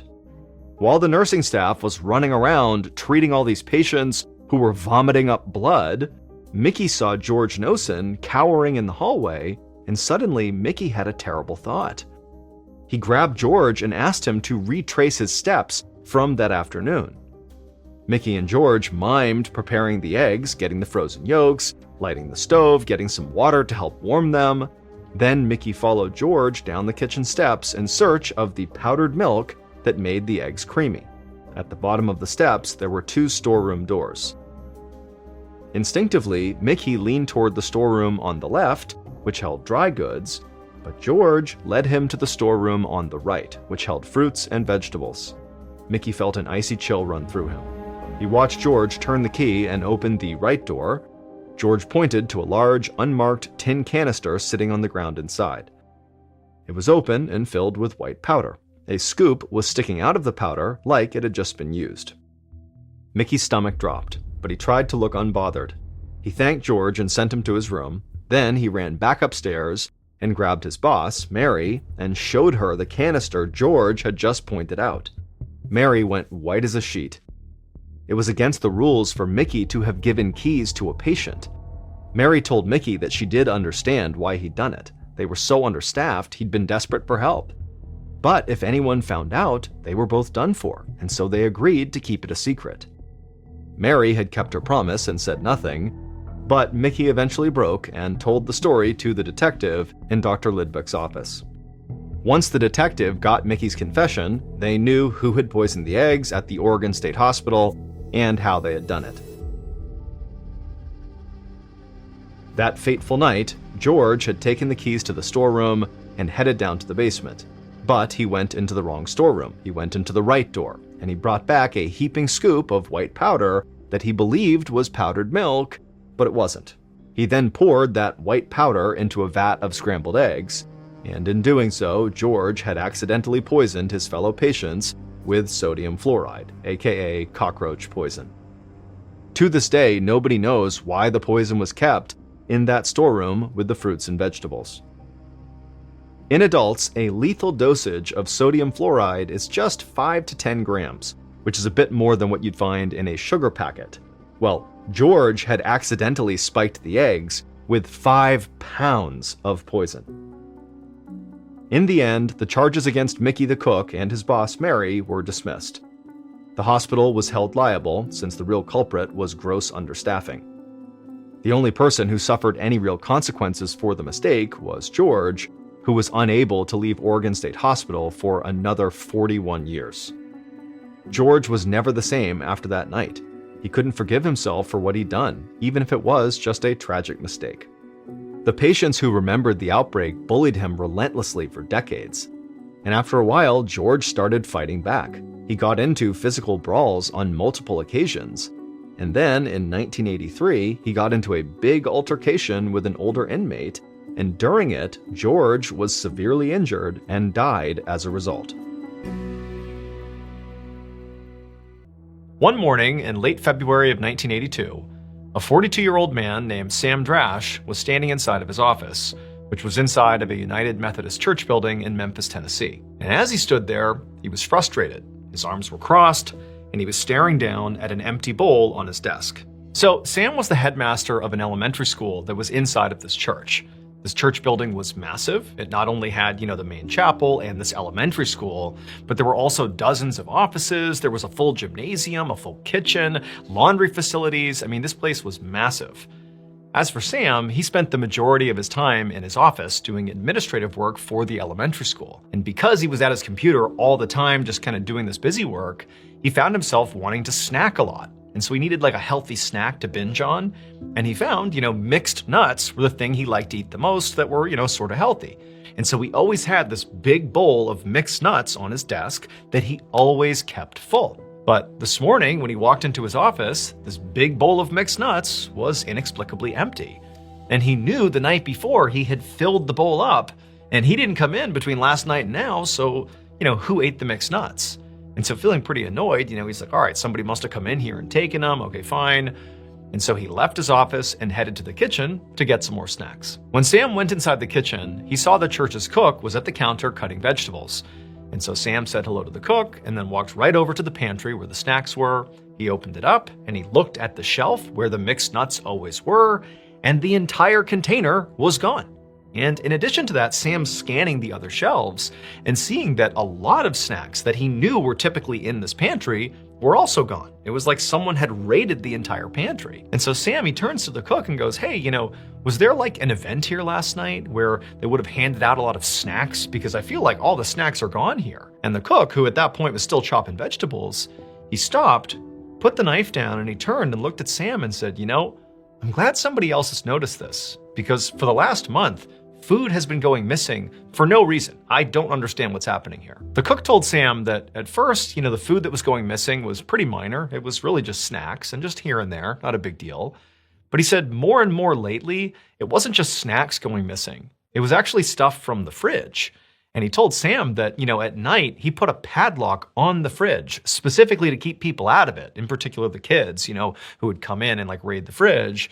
He's like, it's locked. But, last night he said he put a ham in the fridge, this whole ham. He put it in the fridge and then he shut and locked the fridge. And then this morning when he came in, he opened the fridge up and the ham was gone.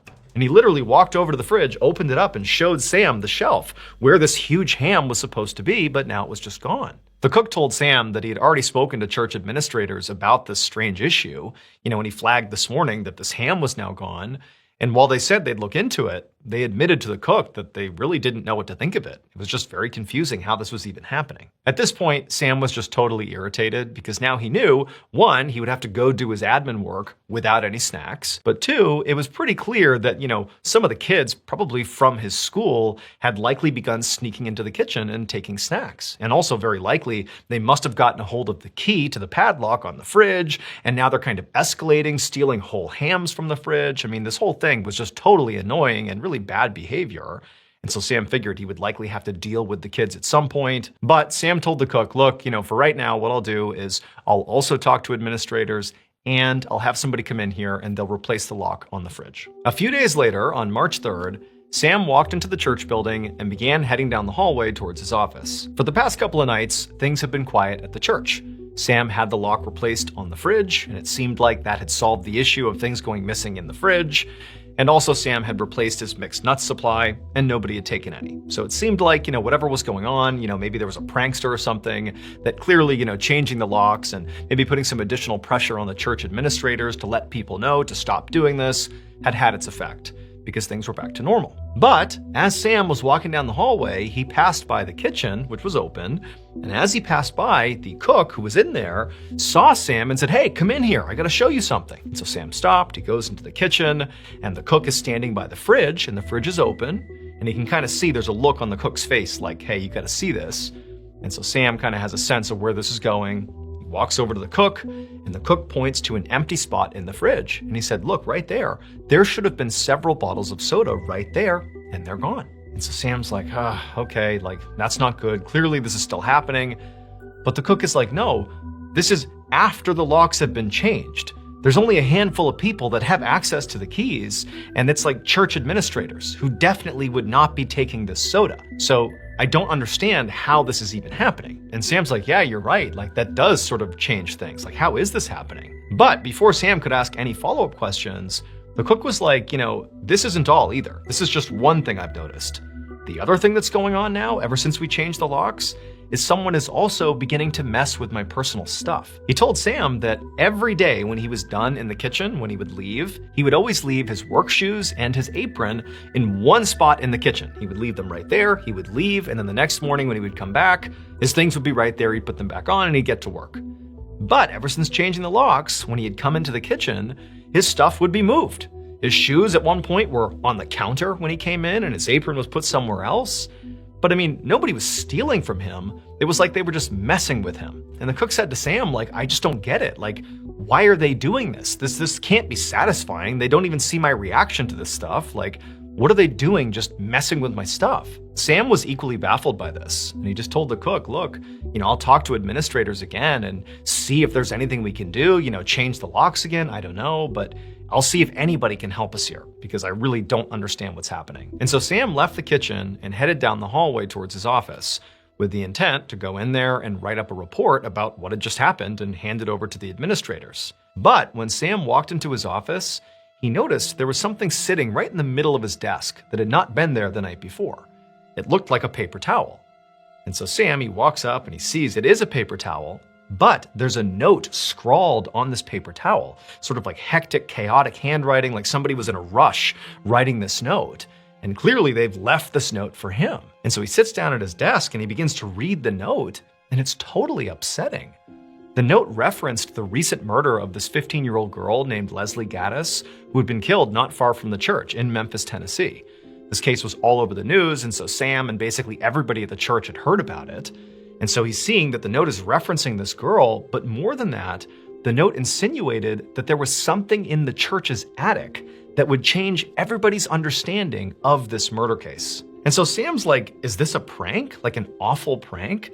Are the kids who are stealing food and messing with the cook's stuff, are they also responsible for this? Sam's thinking, this murder case was all over the news. Everybody, including the kids in this church, had heard about it. This girl had been abducted from her bedroom in the middle of the night. It was horrible. And he's thinking, maybe this really is a prank. But at the same time, Sam's thinking that if this note is true, that there is some horrible thing or some clue or evidence up in the attic that might be useful to police about this case, he had a responsibility to share it with the authorities. And so even though he knew he might be overreacting a little bit to this, he called the police and said, "Hey, you got to come down here and look at this." And so sure enough, later that day, police showed up to the church, they met with Sam, they read the note, and they went into the attic. And they searched it extensively, but they didn't find anything connected to the Leslie Gaddis murder case. They didn't really find anything of note up there at all. They also searched the entire building, just in case, but there was nothing of note. And so the police told Sam that, look, your first instinct was probably right here, that this was likely a prank. Whoever was maybe messing with your kitchen food, and the cook very likely did this too, I don't know. But, if anything serious happens, about this case or anything else, don't hesitate to reach out. But This does not seem like a big deal. And so the police left, and Sam is just left in his office thinking, like, what do I do here? I mean, like, he didn't know who was messing with the stuff in the kitchen or the cook. He didn't know who had written this note. But it really started to seem like, somebody was up to something, or multiple people were. And he just wanted to understand why. Like, why is this happening? Over the next couple of weeks, food continued to go missing from the kitchen, despite locks being changed several more times. The church's cook continued to have his stuff messed with, and more notes, handwritten notes on various pieces of paper and paper towels, began popping up, not just on Sam's desk, but also on other church officials' desks. And these other church officials, when they got them, they were totally convinced that this had to be a prank. But for Sam, he just felt like, I don't know if this is a prank. It's not really funny. It isn't like the person doing it is really getting any big reaction. It's just kind of creepy and unsettling that somebody is, launching this bizarre campaign against the church. It didn't add up. But, even though this is all happening for weeks at this point, the final straw, at least in Sam's mind, happened the previous Sunday when he and his family were at church, and his son was sitting in one of the front pews, and he grabbed a Bible and he opened it up, and sure enough, a note tumbled out of the Bible. It was one of those handwritten notes on a paper towel, and again, it referenced the murder of Leslie Gaddis. And Sam's looking at his young child, his young boy, reading this note, being like, what's going on here? And Sam's like, this is totally unacceptable. It's one thing to be leaving these notes for adults to find, but now, children are going to be reading these notes? That's not okay. And so on March 17th, so roughly about a month and a half after all this strange stuff had begun happening in the church, Sam went to the maintenance crew of the church building and told them he wanted to set up a stakeout. Because by this point, Sam was starting to think, I don't know if just, some kid or kids from the elementary school are pranking the church. I mean, this has been going on for weeks now. It's sort of dark at this point with these notes that are being left all over the place. This doesn't really feel like just some kid. This actually feels like maybe an adult, maybe an outsider who's coming in to do this. For what reason, Sam didn't know, but he just felt like something's off here. And so his plan was basically he and the maintenance crew would stay in the church at night and literally hide and try to catch whoever this was, breaking in, doing this stuff in the act. By about 10 p.m. on March 17th, it was just Sam and the maintenance crew in their various hiding spots in the church, sort of centrally located so they could see the hallway that led to the kitchen, that led to Sam's office. They're all just kind of positioned, waiting. And so far, nothing had happened. I mean, the church was totally quiet. Everybody else had left for the night. It was just Sam and the maintenance crew. And they were just kind of twiddling their thumbs, waiting to see what would happen. And at some point, the maintenance crew, they got really bored because there really was nothing happening. I mean, Sam was super motivated, but the maintenance crew's like, I don't know, I don't really care about any of this stuff. And so one of them decided to just, stretch his legs and just walk around the church, just to do anything other than sit here with nothing happening. And so he got up and he walked down the hallway, and he's kind of looking in each room, and there's nothing going on. And as he was walking towards the nursery at the end of the hallway, he heard some movement coming from behind him. He turned around and he thought it was, one of the other maintenance workers or Sam, but no, he saw a light come on in the kitchen. And so thinking, oh my goodness, maybe I've caught this person in the act, he charges down the hallway, he goes into the kitchen, and he can't believe what he sees. It would turn out everybody had it wrong about what happened to 15-year-old Leslie Gaddis. She really was, several months earlier, literally taken from her bedroom in the middle of the night, taken out of her house. But she wasn't murdered. Everybody thought she had been, and the news acted like she had been, but she hadn't been. Instead, her kidnapper, 42-year-old Ernest Stubblefield, had taken her in the middle of the night and brought her to this church and had been holding her in the church's attic for the last 119 days. And during that time, Ernest had her at knife point and basically watched her near 24/7 to make sure she wouldn't escape. And the whole time he's telling her, don't worry, I'm gonna get ransom for you, and as soon as I do, you'll be allowed to leave. But Leslie began to realize that ransom was not materializing, and it didn't really seem like Ernest had much of a plan, and eventually he would just have to get rid of her. And so she knew, like, if she didn't save herself, she was likely going to get killed. And so in the rare moments where Leslie was not being watched by Ernest, like for example, when they were down in the kitchen and getting food after hours, they critically had been listening the whole time, and they would hear when the locks had been changed on the fridge, and they would see where the keys were being hid, and they would just sneak down, get the keys, open the fridge up, and they would eat. Well, when they were doing that, Leslie made a point of not just taking a little food for she and Ernest, but she would take a ton of food, like way more than two people would need, and she would tell Ernest, oh, it's just because, it's more for us. But really what she was doing was trying her best to signal to the people in the church that something weird's going on here. Huge portions of food are going missing. And then also she would, move around the cook's stuff, his shoes and his apron. And then in the very rare moments where she truly wasn't being watched, she would run off, grab a paper towel and scrawl things like, "My name is Leslie, I'm in the attic," and leave them on people's desks, hoping that that would finally get somebody's attention. But unfortunately, pretty much everybody in the church thought it was a joke, except for Sam. However, when he contacted the police and told them, like, hey, I got this note that sort of suggests that maybe Leslie is being held in the attic, well, they went up there and they searched the attic, and they didn't find her because Ernest had found a special crawl space in the attic that nobody knew about. And so she was just feet away from police, but they didn't know she was up there. But luckily, Sam did not stop. He continued to question what was happening, continued to think all this stuff was super weird. And so eventually he has this stakeout. And that maintenance worker, after being so bored, was doing his loop, saw the light come on in the kitchen, goes in the kitchen, and what does he see? But Leslie Gaddis, alive in the flesh, standing right there. She saw him, Ernest is right behind her, and she just made a run for it and literally dove into the maintenance worker's hands, just praying that he would not run away because Ernest was sure to grab her and do something to her. But the maintenance worker, he grabbed Leslie, Ernest took off running, and he would eventually be caught. Ernest was convicted of kidnapping and sentenced to 20 years in prison. As for Leslie, she was hailed as a hero for saving herself, and she would go on to become a successful lawyer who would serve on the board of the Commission on Missing and Exploited Children.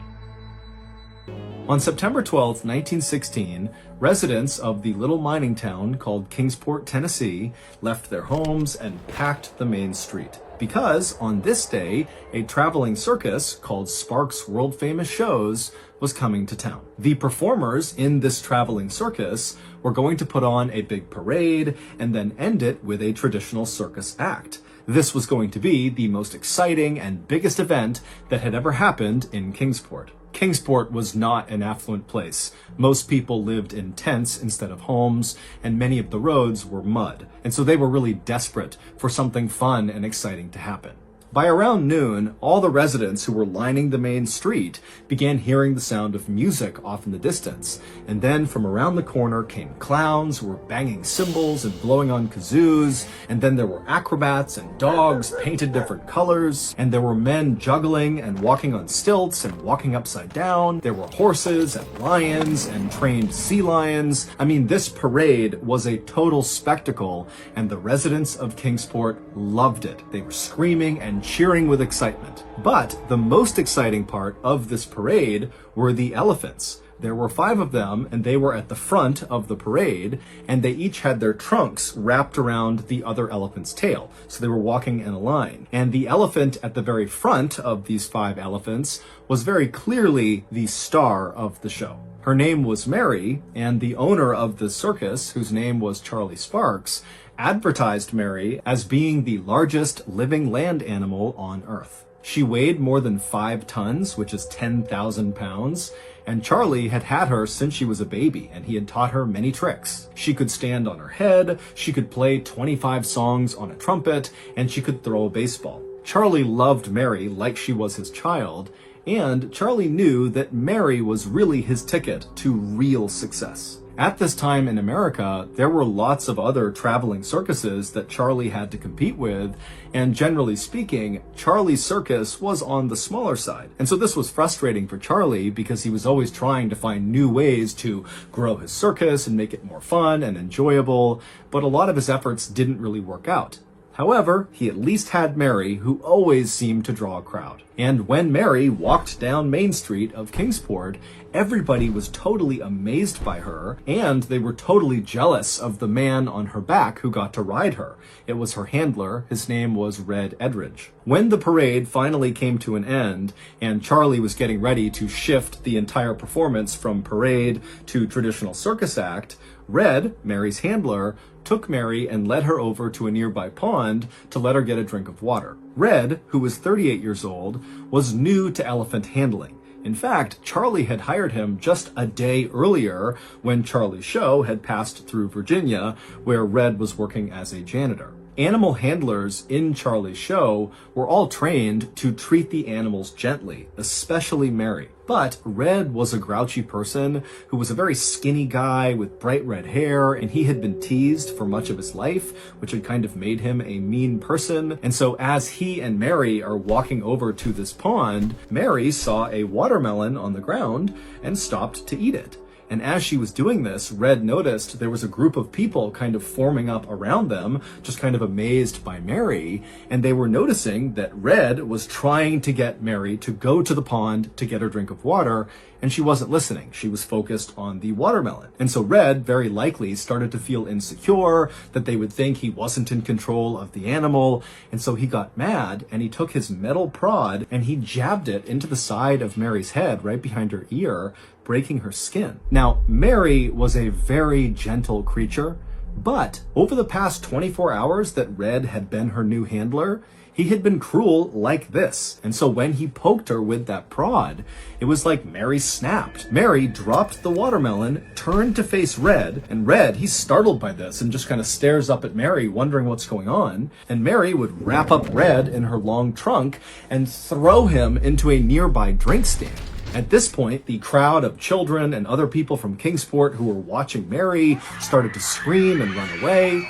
And Mary, she was not done with Red, who was now groaning and rolling over onto his back. Mary walked over to Red, and then she got up on her hind legs and came crashing down directly, all 10,000 pounds of her, onto Red's skull, killing him instantly. Charlie heard all this commotion over near the pond, and he ran over and he found Mary looking totally terrified, and so he began to comfort her, and then he noticed on the ground next to her was Red's mangled body. And around this time, the townspeople who had run in fear had now come back, and they saw what Mary had done. And instead of being scared of Mary, all these townspeople got angry and began screaming at Mary the elephant, "Murderer! Murderer!"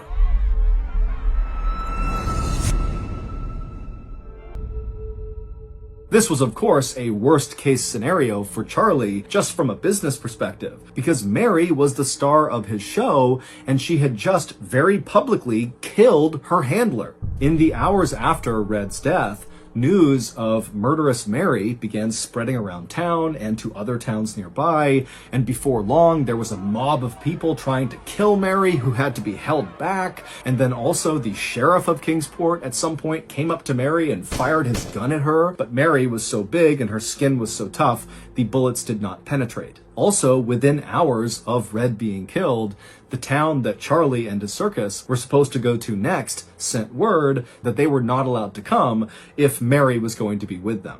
Charlie knew that at this point, even though Mary had been the star of his show, that if he didn't get rid of her, he would be out of business. He'd be financially ruined.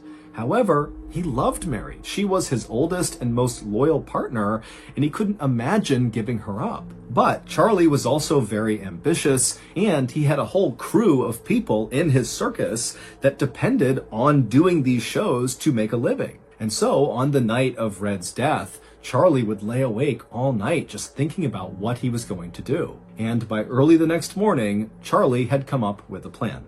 Charlie ordered his entire circus to pack up and get back on the train. They were going to head to the next town called Irwin. And Charlie said, once they got there, they would put on a show that no one in the world had ever seen before. Sparks' world-famous shows arrived in Irwin at about 10 a.m. that day, and immediately all the performers began setting up for this big show, which again would start with a parade, followed by a circus act, and then a grand finale. Now, Irwin was already packed by the time the circus actually arrived, because news of what Charlie had planned for this grand finale had reached Irwin and the surrounding towns, and so everybody had flooded this town to see it. At midday, Charlie's team was ready, and they began the parade, but Mary was not a part of the parade. Instead, she was chained up inside of the main circus area where the circus act would take place after the parade ended. And when the parade ended, it put on the circus act right around Mary, but Mary was not unchained. She was left in the middle of the circus, just kind of standing there, not sure what to do. She kind of swayed around with the music and trumpeted a few times, but she was confused and no one really knew what she was doing there. And then finally, the main circus act came to an end, and most of the performers went back into their tents. And at this point, all of the crowd who had been watching this circus began making their way over to the railroad yard. At the same time, Charlie and several of the animal handlers came out and grabbed the 4 other elephants who were not chained up, and they went over to Mary and they unchained her, and then they formed all the elephants up in a line, with each of the trunks connected to the tail of the next elephant. And they marched all 5 elephants over to the railroad yard, where now there was a massive crowd that also included the press, who had shown up with their cameras ready to capture the grand finale. Charlie led Mary and the other 4 elephants onto the railroad tracks, which were up on this embankment, and once they got up there, Charlie halted the other 4 elephants and sent them away with their handlers and left Mary all alone on the railroad tracks. And at this point, as Charlie is consoling her, one of the circus performers came over and chained Mary's back legs to the railroad tracks. Now, Mary was extremely well trained, and Charlie is right there comforting her. And so even though she was nervous as she was getting chained up, she didn't try to fight it. And as this was happening, a railroad worker climbed into a machine called a derrick, which is basically a big crane that's able to lift heavy things like lumber off of the railroad cars. And so this worker hops in the derrick, which is on tracks, and he brought it over right behind Mary. And so once the derrick was in place, and once Mary was securely fastened to the tracks, another worker climbed up onto the crane of the derrick, so the actual arm that was jutting out over Mary. This worker climbed up on top of it, and he grabbed the chain that was dangling off of it, and he jumped onto Mary's back, carrying this chain, and he looped it around Mary's neck and secured it, and then jumped off of Mary.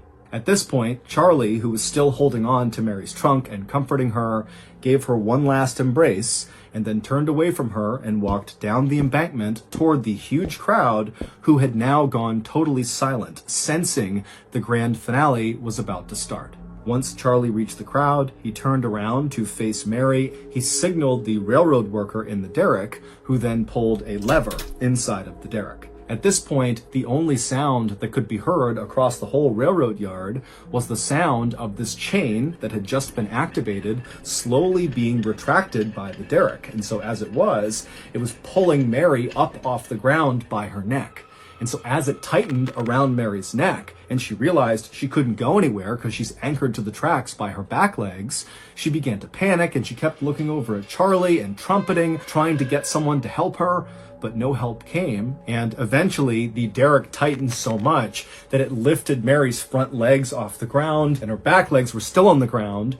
And so with one last look over at Charlie, she let out a trumpeting call, and then her back legs left the ground, and she went silent, and she was hung there until she died. Mary's public execution was Charlie's big grand finale to this show. He had killed off this murderous elephant in an effort to appease the masses and save his circus business. And it did work. His circus continued to grow for a number of years. I mean, lots of people were interested in coming to see whatever he was doing because of the infamy around Mary. But after killing Mary, Charlie was never the same. He would actually retire early and then die in 1944. Today, Irwin, Tennessee is still known as the town that hung the elephant.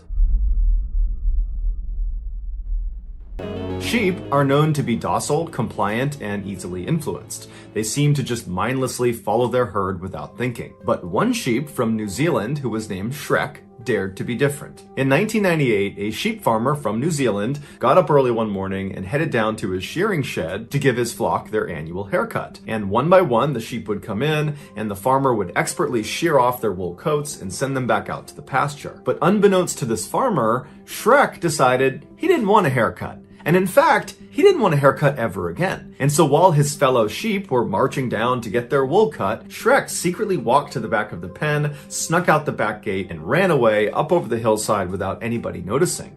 And when he was finally out of sight of the farm, he just kept on running until he found this cave high up on this mountainside that he could hide inside of. At first, the farmer didn't even realize Shrek was missing. He had many sheep to take care of, and so it was easy to lose track. But eventually, he did catch on, and he went out looking for Shrek, but he couldn't find him. And so eventually he had to just accept that Shrek was gone. 6 years later, in 2004, this farmer was out walking around the hillside a couple miles away from his farm when something moved in the corner of his eye. And so he turned and looked uphill, and there, perched on a rock, standing proudly, was the most absurd-looking sheep he had ever seen. It was Shrek, and he looked like an enormous brown cotton ball. Wild sheep will shed their wool every year, but domestic sheep, like Shrek, just continue to grow wool every year until it's sheared off. But during Shrek's 6 years he spent living in this cave, he never got a haircut, and so his fleece just continued to grow and grow and grow, and by the time it was finally sheared off, it weighed 60 pounds. His fleece contained enough wool to make suits for 20 large men. Shrek shot to fame immediately. He was sheared live on New Zealand's national television, and his fleece was auctioned off to help raise money for a children's hospital. Shrek met the Prime Minister of New Zealand, and he became the subject of many children's books and made dozens of charity appearances. 2.5 years after his first live television event, Shrek was sheared again on live TV, this time off the coast of New Zealand on an iceberg, again to raise money for charity. Shrek would spend the next couple of years touring the country before settling down back at his farm, where he eventually died of old age in 2011. To this day, he is still considered a national treasure.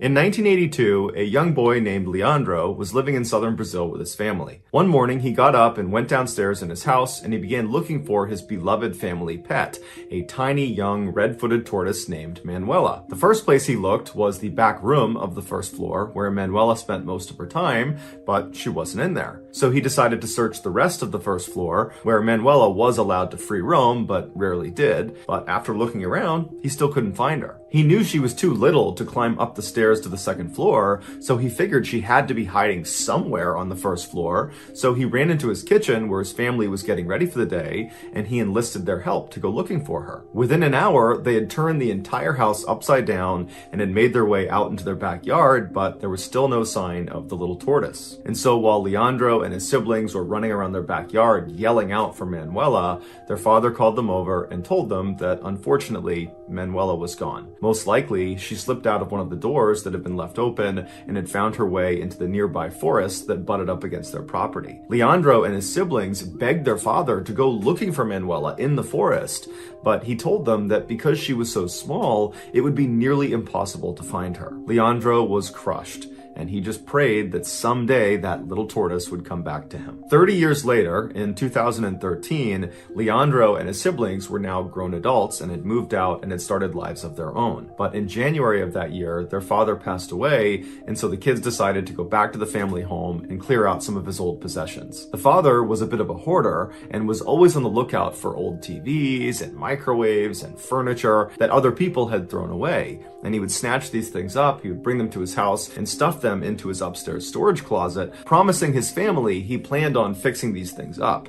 But he never did, and over time, as he collected more and more junk, that closet became so packed that Leandro's father couldn't even go inside of it, and so it was kind of just sealed off and forgotten about. Now that he was gone, the kids knew they would have to go in there and get rid of all that junk. They began hauling all of the stuff out and onto the curb for the trash collectors to pick up, and at one point, Leandro picked up a big heavy box that looked like an old record player, and so he brought brought it outside, he set it on his curb, and then he turned around to walk back towards the house when his neighbor, who had been outside the whole time, jokingly yelled to him, "Hey, are you going to throw away this tortoise too?" And Leandro turned around, and there, poking its head out of the old record box, was Manuela the tortoise, happy and healthy as can be. 30 years earlier, Manuela had managed to climb inside of this old record box when their father had brought it home, and then the father brought that box upstairs and put it inside of his storage closet along with Manuela. Once she was inside this closet, Manuela just carved out a life for herself. She transformed the record box into her home,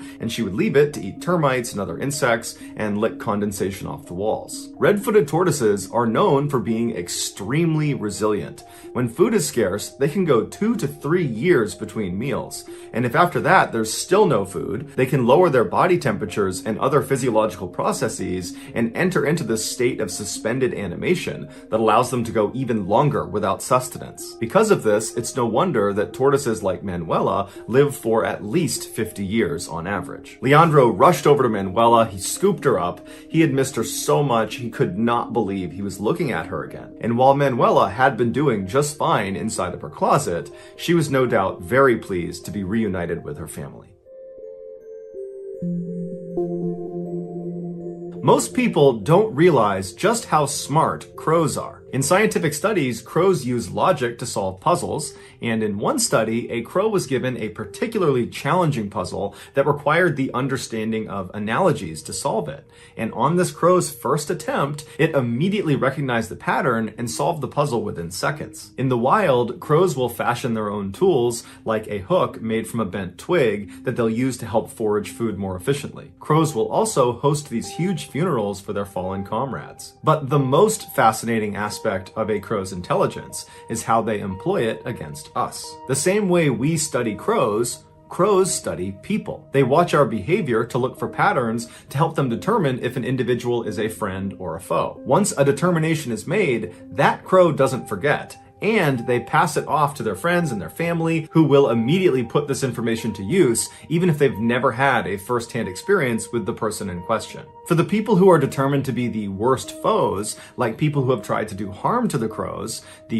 have been known to stake out that person's house, and every time they come outside, they will swoop down violently trying to hit them, and they'll caw at them the whole time, and this behavior can go on for years. On the other end of the spectrum, the people who are determined to be the best friends of the crows get a very different treatment, one that seems like it's straight out of a fairy tale. In 2011, 4-year-old Gabby Mann was living in Seattle, Washington with her family. One day, when she was getting out of the family car, she dropped a chicken nugget onto the ground, and before she could pick it up, a neighborhood crow swooped down and took the free lunch. A few days later, when Gabby was on her back deck having some food, she dropped a piece of bread on the ground, and just like the last time, a crow came flying in and took it before Gabby could do anything. And because Gabby was a messy eater, she continued to drop food everywhere she went, and so she continued to inadvertently feed these crows. Eventually, every time Gabby went outside, a murder of crows would assemble in front of her house, so a big gaggle of crows, and they would just follow her around everywhere she went. As Gabby got older, she grew to really enjoy the attention from all these birds,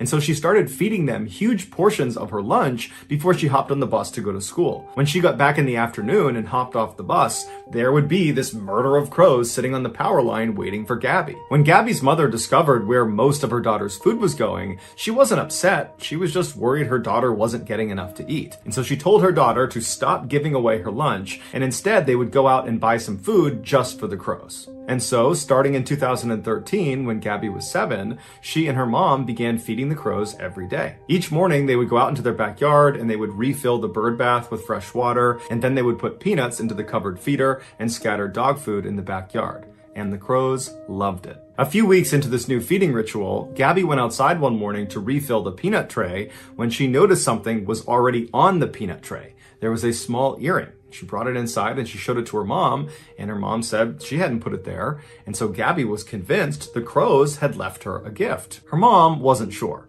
But over the following few weeks, when more and more little trinkets like a marble and a polished stone and a screw and a metal hinge, when those started showing up in the peanut tray and in the bird bath, Gabby's mom actually went out and installed a camera to look out into the backyard to see if it was really true that the crows were the ones leaving these things behind. And after reviewing the footage, she was amazed to see that, yes, the crows would come in and they would eat their food, they would drink their water and clean themselves, and then they would leave behind these shiny little trinkets as if it was their way of saying thank you for the food. Gabby was over the moon for these little gifts. She began collecting all of them and putting them in a jewelry box and labeling them of when she got them and how important they were to her, ranking them from most favorite to least favorite, her favorite being this little piece of metal that said best on it, and she jokes that the crows have the other half that says friends. But the crows' most astonishing gift came the following year in 2014. Gabby's mother was an avid photographer, and one day she was out by herself photographing a bald eagle that had come into town. And while she was taking these shots, she managed to drop a lens cover to one of her cameras, and she heard it hit the ground, but she was so busy taking photos that she told herself she would pick it up before she left. But after getting totally wrapped up in this photo shoot, she forgot about the lens cap on the ground and wound up going home without it. That night, when she got back to her house, she happened to go out onto her back deck as the sun was setting, and she thought she noticed something in their bird bath. And upon closer inspection, she couldn't believe what was sitting there. She ran back inside and opened up her laptop and pulled up the footage from the bird camera she had set up, and there it was, a crow coming into the yard before she had even returned from this bald eagle photography session. This crow was in the backyard with the lens cap in its mouth, and it went into the bird bath and it very carefully washed the cap in the water, and then it placed it very delicately on the side of the bird bath and checked it a couple times to make sure it was steady, and then it flew off. This behavior is very significant because it means the relationship between the crows and Gabby and her mom was not a transactional one. They were not just simply leaving behind these trinkets as a way of paying for the food. They were doing it because they had grown attached to Gabby and her mom. So when Gabby's mom was out in town taking photos of this bald eagle, at least one crow had just gone with her. And when this crow saw her drop the lens cap, it snapped into action, swooped down, picked it up, and returned it to the house, because that's what best friends do. Today, Gabby and her mother still feed the crows every single day, and the crows still love Gabby and her mother. So that's gonna do it, guys. If you found the secret in today's episode, let us know in the comments what it is and where you found it. With my sleeves, you know, the songs I never finished and the dreams I didn't keep. You know, the version no one saw, the one behind the practice smile. Funny how the closest person can be a stranger after a while. Now we pass like passing weather, two names floating through the crowd, and every memory gets quieter, but somehow never leaves completely. You're a stranger with my secrets, walking somewhere in this town. You know all the roads inside me, but we don't talk now. You're a stranger. I don't scream my pain anymore. Yeah. I let it sit. Yeah. I used to wake up fighting, thought I had something to prove. Every loss felt like a headline, every win never improved. Yeah. I chased voices in my phone, yeah, looking for someone to stay. Didn't know the loudest silence was the truth, I ran away. Yeah, I wore smiles like armor, but they cracked when I slept. Had dreams too big for my pockets, promises I never kept. Yeah, yeah.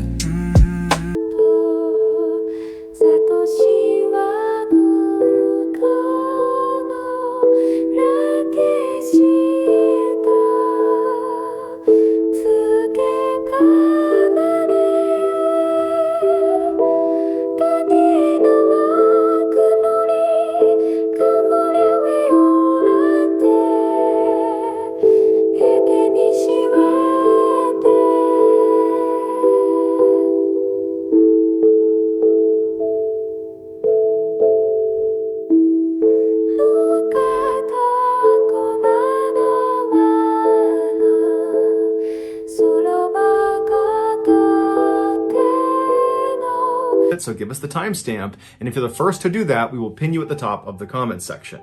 If you enjoyed today's video and you haven't done this already, please patch the like button's leaking water tank with dollar store Scotch tape, not Flex Seal. Also, please subscribe to our channel and turn on all notifications so you don't miss any of our weekly 3 or 4 video uploads.